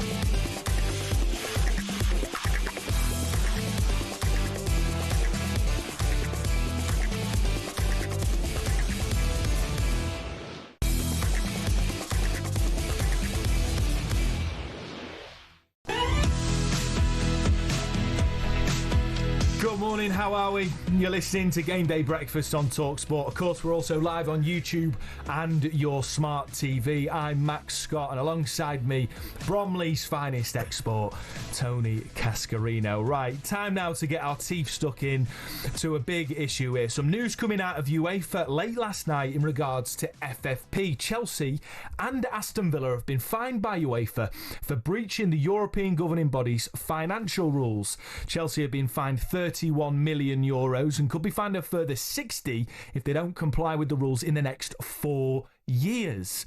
Villa have been fined €11 million with a further 15 conditional on compliance in a 3-year period. Now, the punishments relate to a breach of UEFA football earnings rules and having a squad cost ratio, so the proportion of their income paid out in wages above 80%. For more now, to make sense of these mad numbers and UEFA rules in the melee of all that, delight to say we're joined by my favourite football finance expert, Kieran Maguire. Kieran, how are you? Kieran? I'm all good, thank you very much. Just about to set off to go and see Fontaines at Finsbury Park, so looking forward to today. Brilliant. Well, this nothing to get you revved up more than a bit of football finance, Kieran. Now, let me start by, cards on the table. Everybody knows I'm a huge Nottingham Forest fan. Now, I'm not going to stand here and say that, Chelsea and Villa, why haven't they got points deductions, or they should have got points deductions. I don't know enough about this particular case. But, Kieran, can you make sense of how is what's happened to Chelsea and Aston Villa? Obviously, they've been charged by UEFA, Forest and Everton charged by the Premier League. Can we expect Chelsea and Villa to be charged by the Premier League for these offences? Is this solely a UEFA issue? And why only fines, which is pocket change for the likes of Chelsea? Why not embargoes or points deductions? There's a lot to unpack in the decision, but first of all, UEFA and the Premier League have different rules. So UEFA say you can't sell the women's team to yourself and book a £198 million profit. Yeah. You can't sell hotels to yourself. And if we take a look at the movement of Kellyman and Maatsen between Chelsea and Villa, both clubs booked profits on that per the Premier League rules, but again, UEFA say that looks too much like a convenient swap. So UEFA's rules are a lot stricter than those of the Premier League, which is why both Chelsea and Aston Villa failed and therefore are up on a charge. But the punishment tends to be far lighter than that of the Premier League. UEFA historically have tended to go down the route of fines. If we go back to 2013 and Manchester City and PSG both broke the rules, they were then given a fine and they were given a squad cap and they were given a wage control and things like that. So that's the route that UEFA prefers because it wants to see the big clubs in its competition because it's in UEFA's interests for that to be the case. Why, Kieran, what I don't understand to some level is why the obsession with fines all the time. You know, if you go to the Premier League and you mentioned they're different, obviously entities in themselves, but you know, if a manager speaks out, some of the fines can be huge and high and ridiculously high, and you have this fine culture now that's got into football, and it seems that clubs are going along with that, knowing that, as Max said, it is small change to some way. But if Chelsea's fine ends up being 50 odd million, then now it's not small change. It's not small change, but it will be covered, Tony, by the money that they've made from the Club World Cup. Yeah, they've been successful. So as far as Chelsea is concerned, and also if you take a look at Todd Boehly's other sporting investments, he's been fined a super tax back in the States. He just sees that as a cost of doing business. If you want to get the best players, then be prepared to breach one set of rules. What doesn't want to breach the Premier League rules, because that would result in a points deduction. And UEFA does appear to be a bit inconsistent with itself. It's giving fines for financial breaches, and we saw another fine for Barcelona. That's the second time, and Lyon have been fined as well. Yet Drogheda have been booted out of the competition. Well, looking at the optics, who's going to miss Drogheda? Which seems really unfair, because it was a huge opportunity for that team. So there's one set of rules for one type of breach, but the financial breaches seem to result in financial penalties. And the money that you'll make from one extra year in the Champions League, if you get to the final, if you win it, you're looking at somewhere between 150 and 200 million euros. These fines actually look quite minor by comparison. It seems to me, Kieran, that whatever people think of the rules and the difference of financial rules and punishments from the Premier League compared to UEFA, but the inconsistency, just as a match-going fan, like you've used the example of Drogheda there, it's the inconsistency which is frustrating. It's like, and it seems to favour sometimes bigger clubs because they can afford these fines. And so, do you think that there's work to be done both by UEFA and the Premier League to try to make things simpler, clearer, and certainly in terms of the optics, like you've referred to, fairer for football fans? Because at the minute, the feeling amongst football fans, whether it's right or whether it's wrong, but I don't think we should expect football fans to take your job and be football finance experts. It seems so unfair sometimes. Absolutely. I mean, if I was a fan of Forest or of Everton, both of whom have been subject to points deductions from the Premier League, and then to see the transfer of these assets, which is purely a bookkeeping exercise, which allows clubs to book what in my view are very convenient profits, which allows them to avoid a charge by the Premier League. And then it has to be remembered, the Premier League owners have had the opportunity every month for the last few years to tighten up the rules, and it doesn't even get as far as a vote, because from what I understand, the people in charge of the Premier League, the likes of Richard Masters and so on, they want the rules to be tighter, but there's no desire from club owners for that to be the case, because these rules effectively give individual clubs a get-out-of-jail-free card. And therefore that's why the status quo has been preserved. But from Everton's point of view and Forest's point of view, who broke a slightly different type of rule, it's a bit like referees. We know that refereeing is a tar job, but the most common criticism we have of referees is the lack of consistency, and that does also seem to be applied by the administrators in the way that they apply the rules. I would add into, there seems to be a two-tier system in football where if you're the major club, you're not as punished as harshly as, say, when Sheffield United got relegated, when they had Mascherano and Tevez at the football club, and Sheffield went down and hugely, they suffered hugely from that. Then you had the Luton debacle, which again ended up being nearly a 30-point deduction. There's a two-tier system in football, isn't there, Kieran? Like you mentioned about Drogheda. Yes, and if we've also got the Crystal Palace issue, where for what appears to be some paperwork, they are in danger of being kicked out. And to me, that's a far lesser offence than what we have seen. Chelsea and Aston Villa knew what they were doing in terms of the level of expenditure.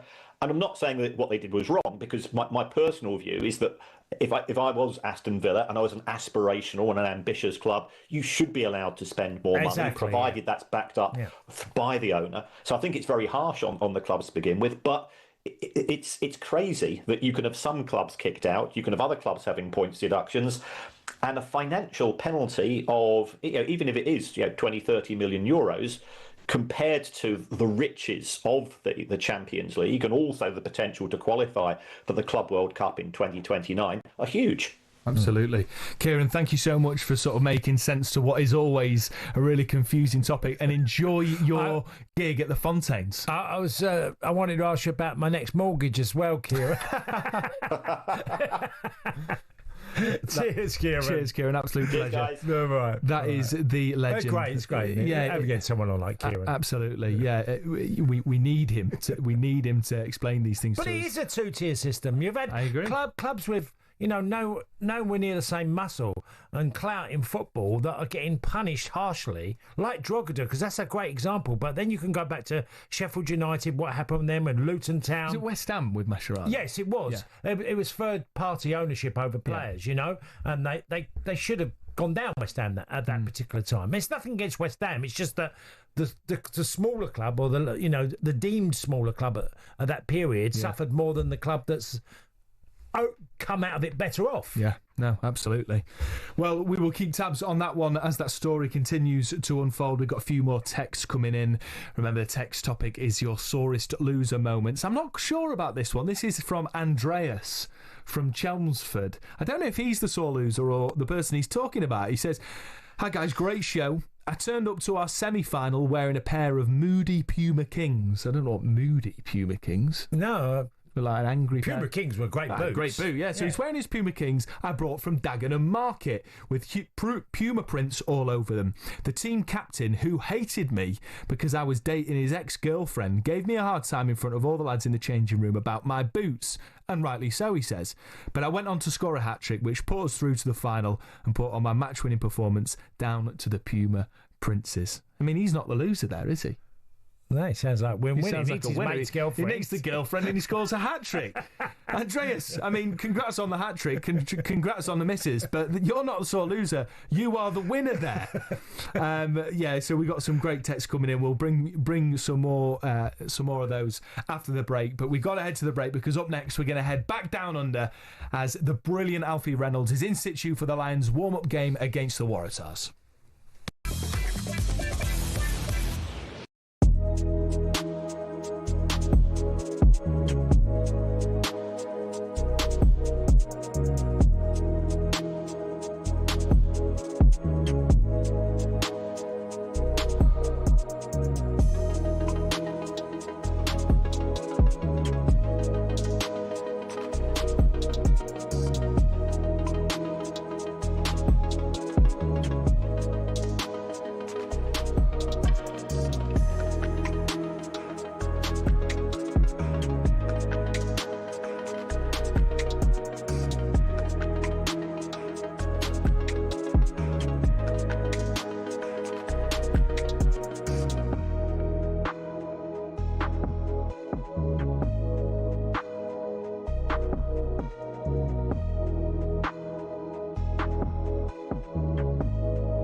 Good morning, how are we? This is Game Day Breakfast. I'm Max Scott, and alongside me is a man who once won the Evening Standard Player of the Month. It's Tony Cascarino, someone who I earlier introduced as Bromley's finest, Cass. And I've got a message from Scott Minto saying, how can you do that? I'm on the Sunday session with him tomorrow. He says, I can't believe you've called Cass Bromley's finest. He's joint finest, please. I'm not from Bromley either. I live in Bromley, but I'm not from Bromley. Oh, well, there you go. Well, Scott Minto, that title goes to you. Right, the British and Irish Lions continue their preparations for this summer's Test Series with a warm-up match against the New South Wales Waratahs in Sydney. The Lions will be looking to build combinations, sharpen up physically, lay down a marker ahead of what's expected to be a fierce series against Australia. Delighted to say now we are joined by Alfie Reynolds, talkSPORT's rugby correspondent, who is in New South Wales. Alfie, how are you, mate? Alfie? Yeah, Max, very good. Tony, hi, how we doing, boys? Good to speak to you as we tick closer to kick-off in the Lions' third tour game down under in Australia. I'm really looking forward to this one. Actually, we've got some breaking news for you because there's been a slight change to the Lions team. Henry Pollock has pulled out. He's apparently got a tight calf, so it's precautionary, but Pollock won't be playing. That means Tyke Byrne moves to 6. Scott Cummings will start in the second row, and Duhan van der Merwe comes onto the bench. So a slight rejig in the Lions team. That's devastating news, Alfie, because this, speaking to Topsy earlier, who you do a fantastic job, by the way, on the Lions on Cage podcast, and he was suggesting that Pollock at 6 was almost an audition for him to secure himself as that versatile player in that 23 for the Test. Yeah, and do you know what? It was interesting in his press conference. Andy Farrell referenced the fact that Henry Pollock is a good line-out option, which isn't something you necessarily associate with the youngster. But Farrell was quick to point that out, and we're all kind of guessing and looking at how Farrell might pair his second rows and what balance in his back row will go for. So naturally, it's a missed opportunity for Pollock. I still think he has an opportunity to be in that Test team. Right now, I think it's more likely that he'll end up being on the bench rather than in the starting team. But this is the Lions tour, boys, isn't it? Yeah, Players drop out. You've got to take your opportunities, and maybe Tyke Byrne at 6, Scott Cummings coming in the second row. They'll be able to do just that. Alfie, we spoke to Cole early in the show, and they quoted England as 250 to 1 on. I mean, that's as strong a favourite as you could ever see. So how good are the Waratahs? Was that the Lions as that? Yes, that 250 to 1 on. So yeah, I mean, it does say a lot, doesn't it? Look, the Waratahs they were the third best Aussie team in Super Rugby, so we were expecting the Reds on Wednesday to pose more of a challenge, and then the Brumbies coming up in Canberra midweek on Wednesday coming. So the Lions are expected to win comfortably here. I do think we need to see some tighter matches here, lads, by the way, because as great as it is, the Lions want tight matches to help them prepare for that Test series. And then secondly, as amazing as it has to be here and to have been in Perth and be in Brisbane, the atmosphere at these games hasn't quite caught a light yet. I think it has the potential to here. Someone that I know that's coming to the game has just messaged saying that the pubs in Surrey Hills, the suburb close by in Sydney, are absolutely packed. It's expected to be a sellout here, about 46,000. So it has the potential to be a great atmosphere. At the moment, though, we need great games, because so far we've seen one-sided games, and naturally you don't get quite as fizzing an atmosphere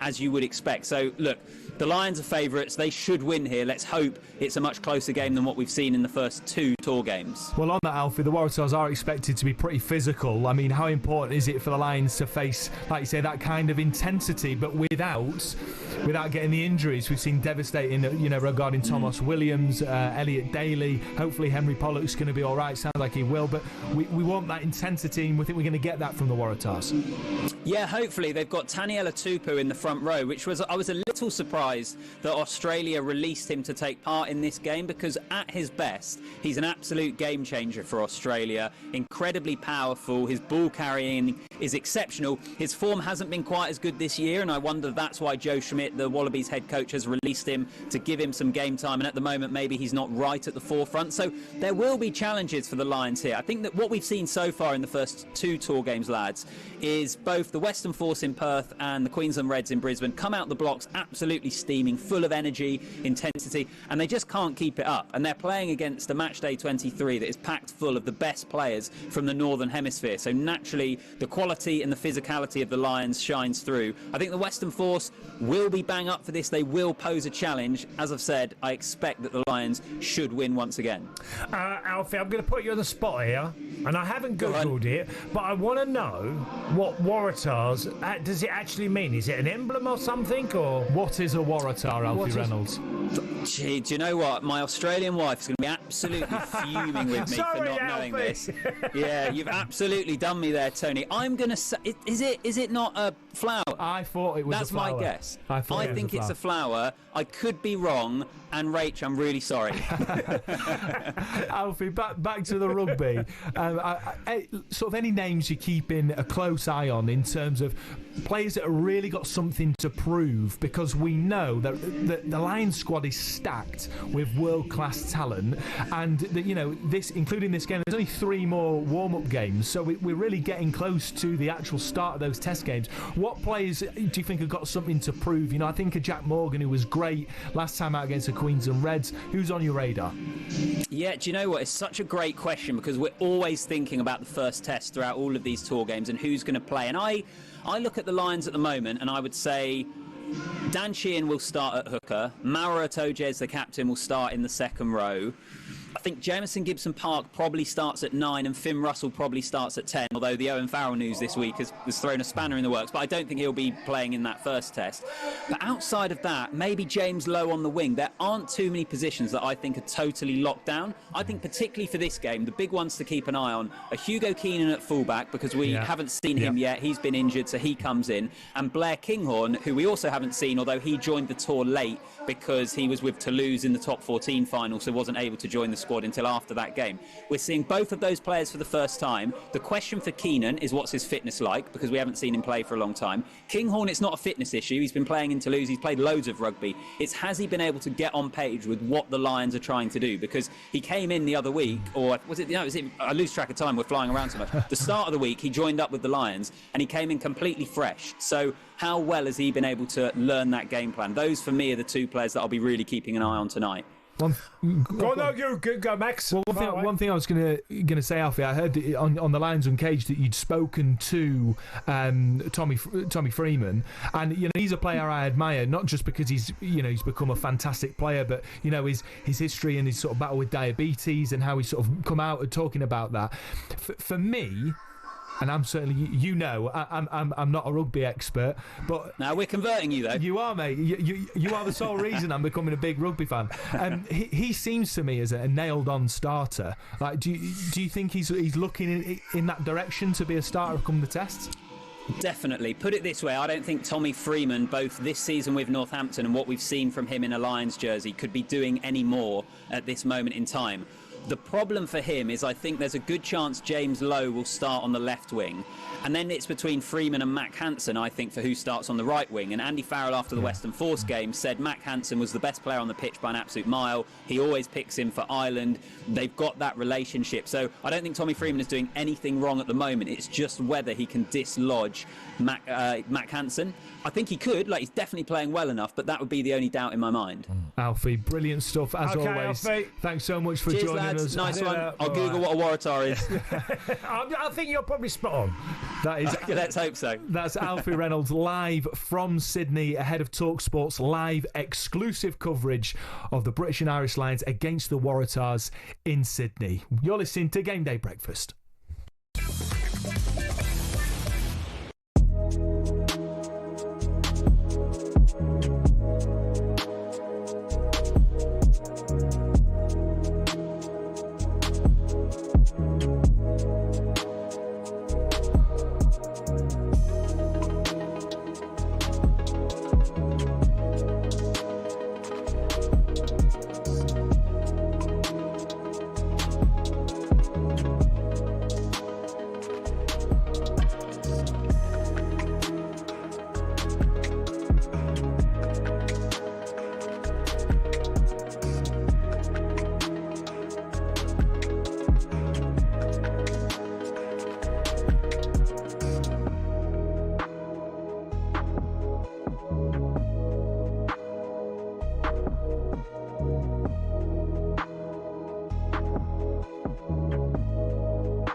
He plays that villain role very well now. That's crying out for a little bit more attention. It comes with a lot of crazy people. I took it personally and it kind of made me rebel a bit more. To be honest, I don't really care anymore. I'm never going to change.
Good morning, how are we? This is Game Day Breakfast. I'm Max Scott, and alongside me is former Republic of Ireland striker Tony Cascarino. Our text request of the day has been your sore loser examples. We've got, I really like this one. Go on. This is from Artie from Swanley. Morning, guys. Great show. I once played for a football team who had a gaffer who had his favourites, and regardless of what you did, you didn't have a chance. He had a week away, and on his week off, I come on at 2-0 down and we won 3-2. As a reward, I wasn't even in the squad on his return. So when that was revealed, I decided to lay every trophy medal badge, bit of paper that I had, every image of us with the trophies, and I took a photo of it, sent it into the team WhatsApp group with no words attached.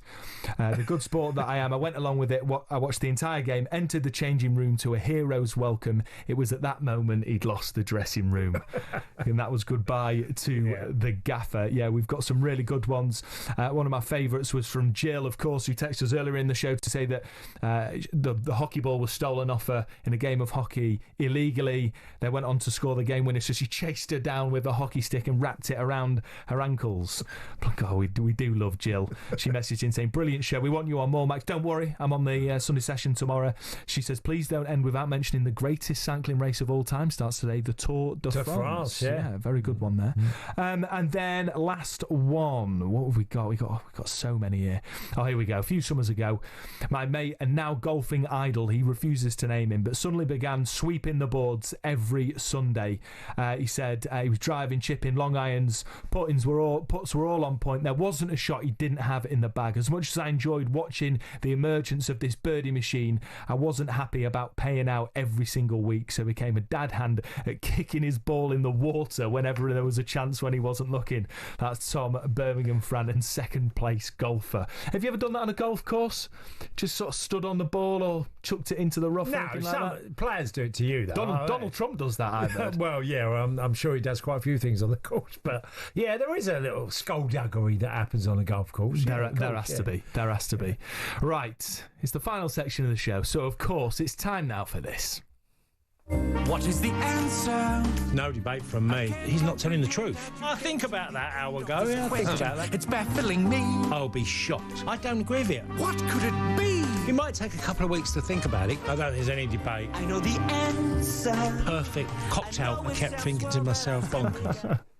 Yeah, it's time now for the latest instalment of Help Us Tony, where we ask our very own Tony Cascarino the most pressing questions in the world of sport. Topic number one. João Pedro is a new addition to Chelsea's squad after his £60 million move from Brighton. His former Watford captain Troy Deeney was full of praise for the move, saying he wants to reach the heights of another legendary Brazilian.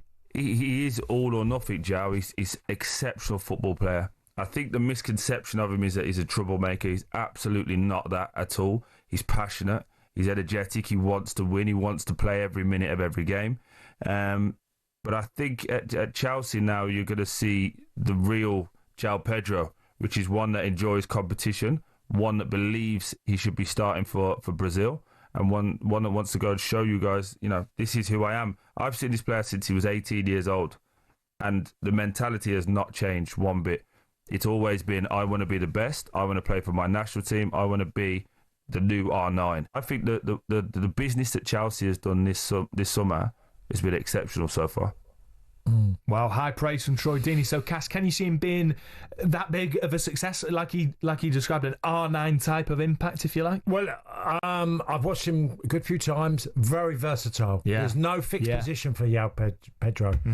Good finisher, confident lad, physically imposing. Yeah. He's got a lot about him. Obviously, they've suffered really with Nkunku, not really. Not taking off. Hitting the road in England, hasn't really done that at all.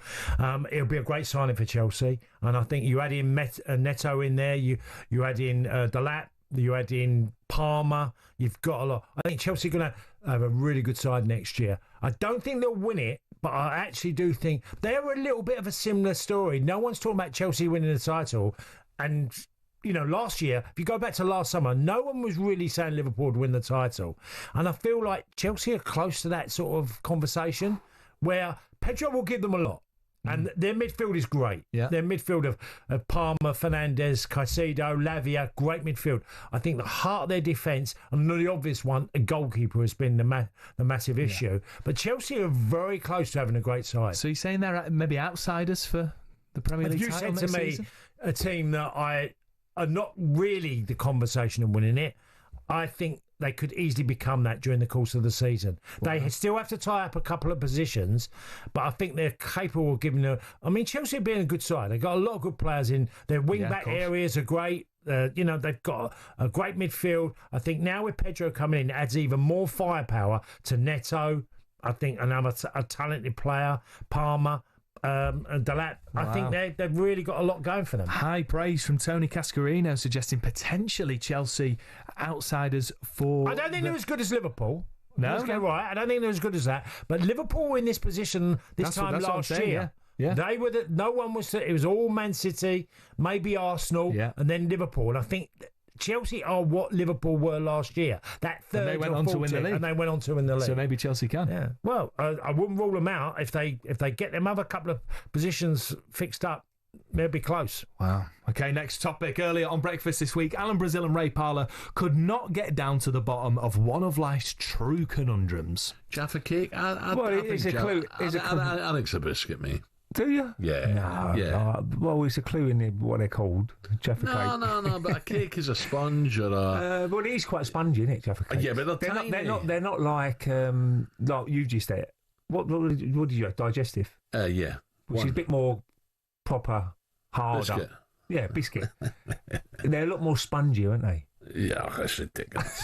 Honestly, I don't eat them anyway, so I'm not really bothered with a biscuit or a cake. You're only bases, peanuts. I'm savoury, yeah. Like crisp and peanuts and all that sort of stuff. Absolute gold from the Breakfast Boys, as ever. But you've got to settle it, Cass. Is a Jaffa cake a cake or is it a biscuit? I think you could be both. No, don't sit on the fence. This is a section called Help Us Tony. By sitting on the fence, you are just adding more confusion to one of life's great conundrums. You've got to pick one. Is it a cake or is it a biscuit? I don't see it as a cake and I don't see it as a biscuit. I think it sits right in between. It's a bit of both. A bake. Honestly, Max, I can't. You're asking me. If you want me to come on and say, "Oh, it's definitely that," I'm not. I don't think it. You're a man of integrity. I think it ticks a bit of both boxes, but not actually all of one. It's not a cake, is it? No, exactly. So it's a biscuit. But it's called a Jaffa cake. Okay. So then we go to: is it a biscuit? No, it's not really a biscuit. I think it's a biscuit. I know it's called a cake, but I think it's a biscuit personally. But I appreciate your integrity. You're sitting on the fence. You're not just. Well, that is making a decision for the clips. Yeah, sitting on the fence is making a decision, saying it's not either. What's your favourite biscuit? Digestives. Just plain digestives. No plain, chocolate. Yeah. Do you dip them in your tea? Yeah. I love plain. I like shortbreads. I like mainly. I'm not too bothered about all the coverings of chocolate and all the other bits that go on with it. But I don't mind a chocolate hobnob, but a shortbread, Scottish shortbread in a cup of tea. Yeah. No, just plain digestives. Yeah. What's your favourite cake? Oh, my favourite cake, fruit cake. Oh, that's I love fruitcake. disgraceful. Do you like Christmas cake with raisins and... No. Well, bread pudding isn't really a cake because it's a pudding, but bread pudding is really lovely, but that's not obviously a cake. Now we're going, is bread pudding a cake or a pudding? Well, we can't get into that. You'll just sit on fence again. My favourite Victoria sponge. Yes, nice, jam. yeah. Can't beat it. Lemon cake, anything lemony. Yeah, don't mind that. Yeah. Well, that settles it then. We don't know whether a Jaffa cake is a cake or a biscuit, but I'm telling you now, it's not a cake, is it? You wouldn't give it for your kid's 5th birthday or whatever. You wouldn't give them one Jaffa cake or even a pack of Jaffa cakes. It's got to be a biscuit in my mind. But before we fall out right at the end of the show, we'll move on. Final topic. We got to talk about the Club World Cup because, of course, talkSPORT is bringing you both FIFA Club World Cup games to come with PSG versus Bayern and Real Madrid versus Dortmund. Absolute belters. Cass, before we break, can I get a quick prediction from you? PSG, Bayern, who have you got? I think PSG are the slightly better team, but I'm going to go for Bayern. Why? Why? Because I think Kane's going to end up winning the lot. Wow, that'd be great for Kane, wouldn't it? I just think he's going to end up winning loads of stuff, and it's going to be, I think Bayern have got one hell of a team. Yeah, put together there. So I think PSG are a better side generally, but I just think Bayern will do them today. Love that. So Cass has got Bayern to go all the way. Just a reminder, from 5 o'clock, we've got PSG against Bayern Munich at the Club World Cup quarter-final, which is a talkSPORT exclusive. Of course, that comes just before the Lionesses get underway in their Euros defence against France. And then 9 o'clock, a talkSPORT 2 exclusive, Real Madrid versus Dortmund. Commentary from Mike Saul and former Chelsea defender Scott Minto. Cass, it's been an absolute pleasure to spend the morning with you. It's good seeing you. What are you doing for the rest of the day? Going home because I live there. Yeah, well, I'll tell you what I'm doing. I'm going home and I'm going to listen to talkSPORT. I'll watch a bit of tennis and football later. Well, we've got the rugby, and that's what I'm going home to listen to. Because, rugby, of course, talkSPORT up next, we've got live rugby action, the British and Irish Lions against the Waratahs.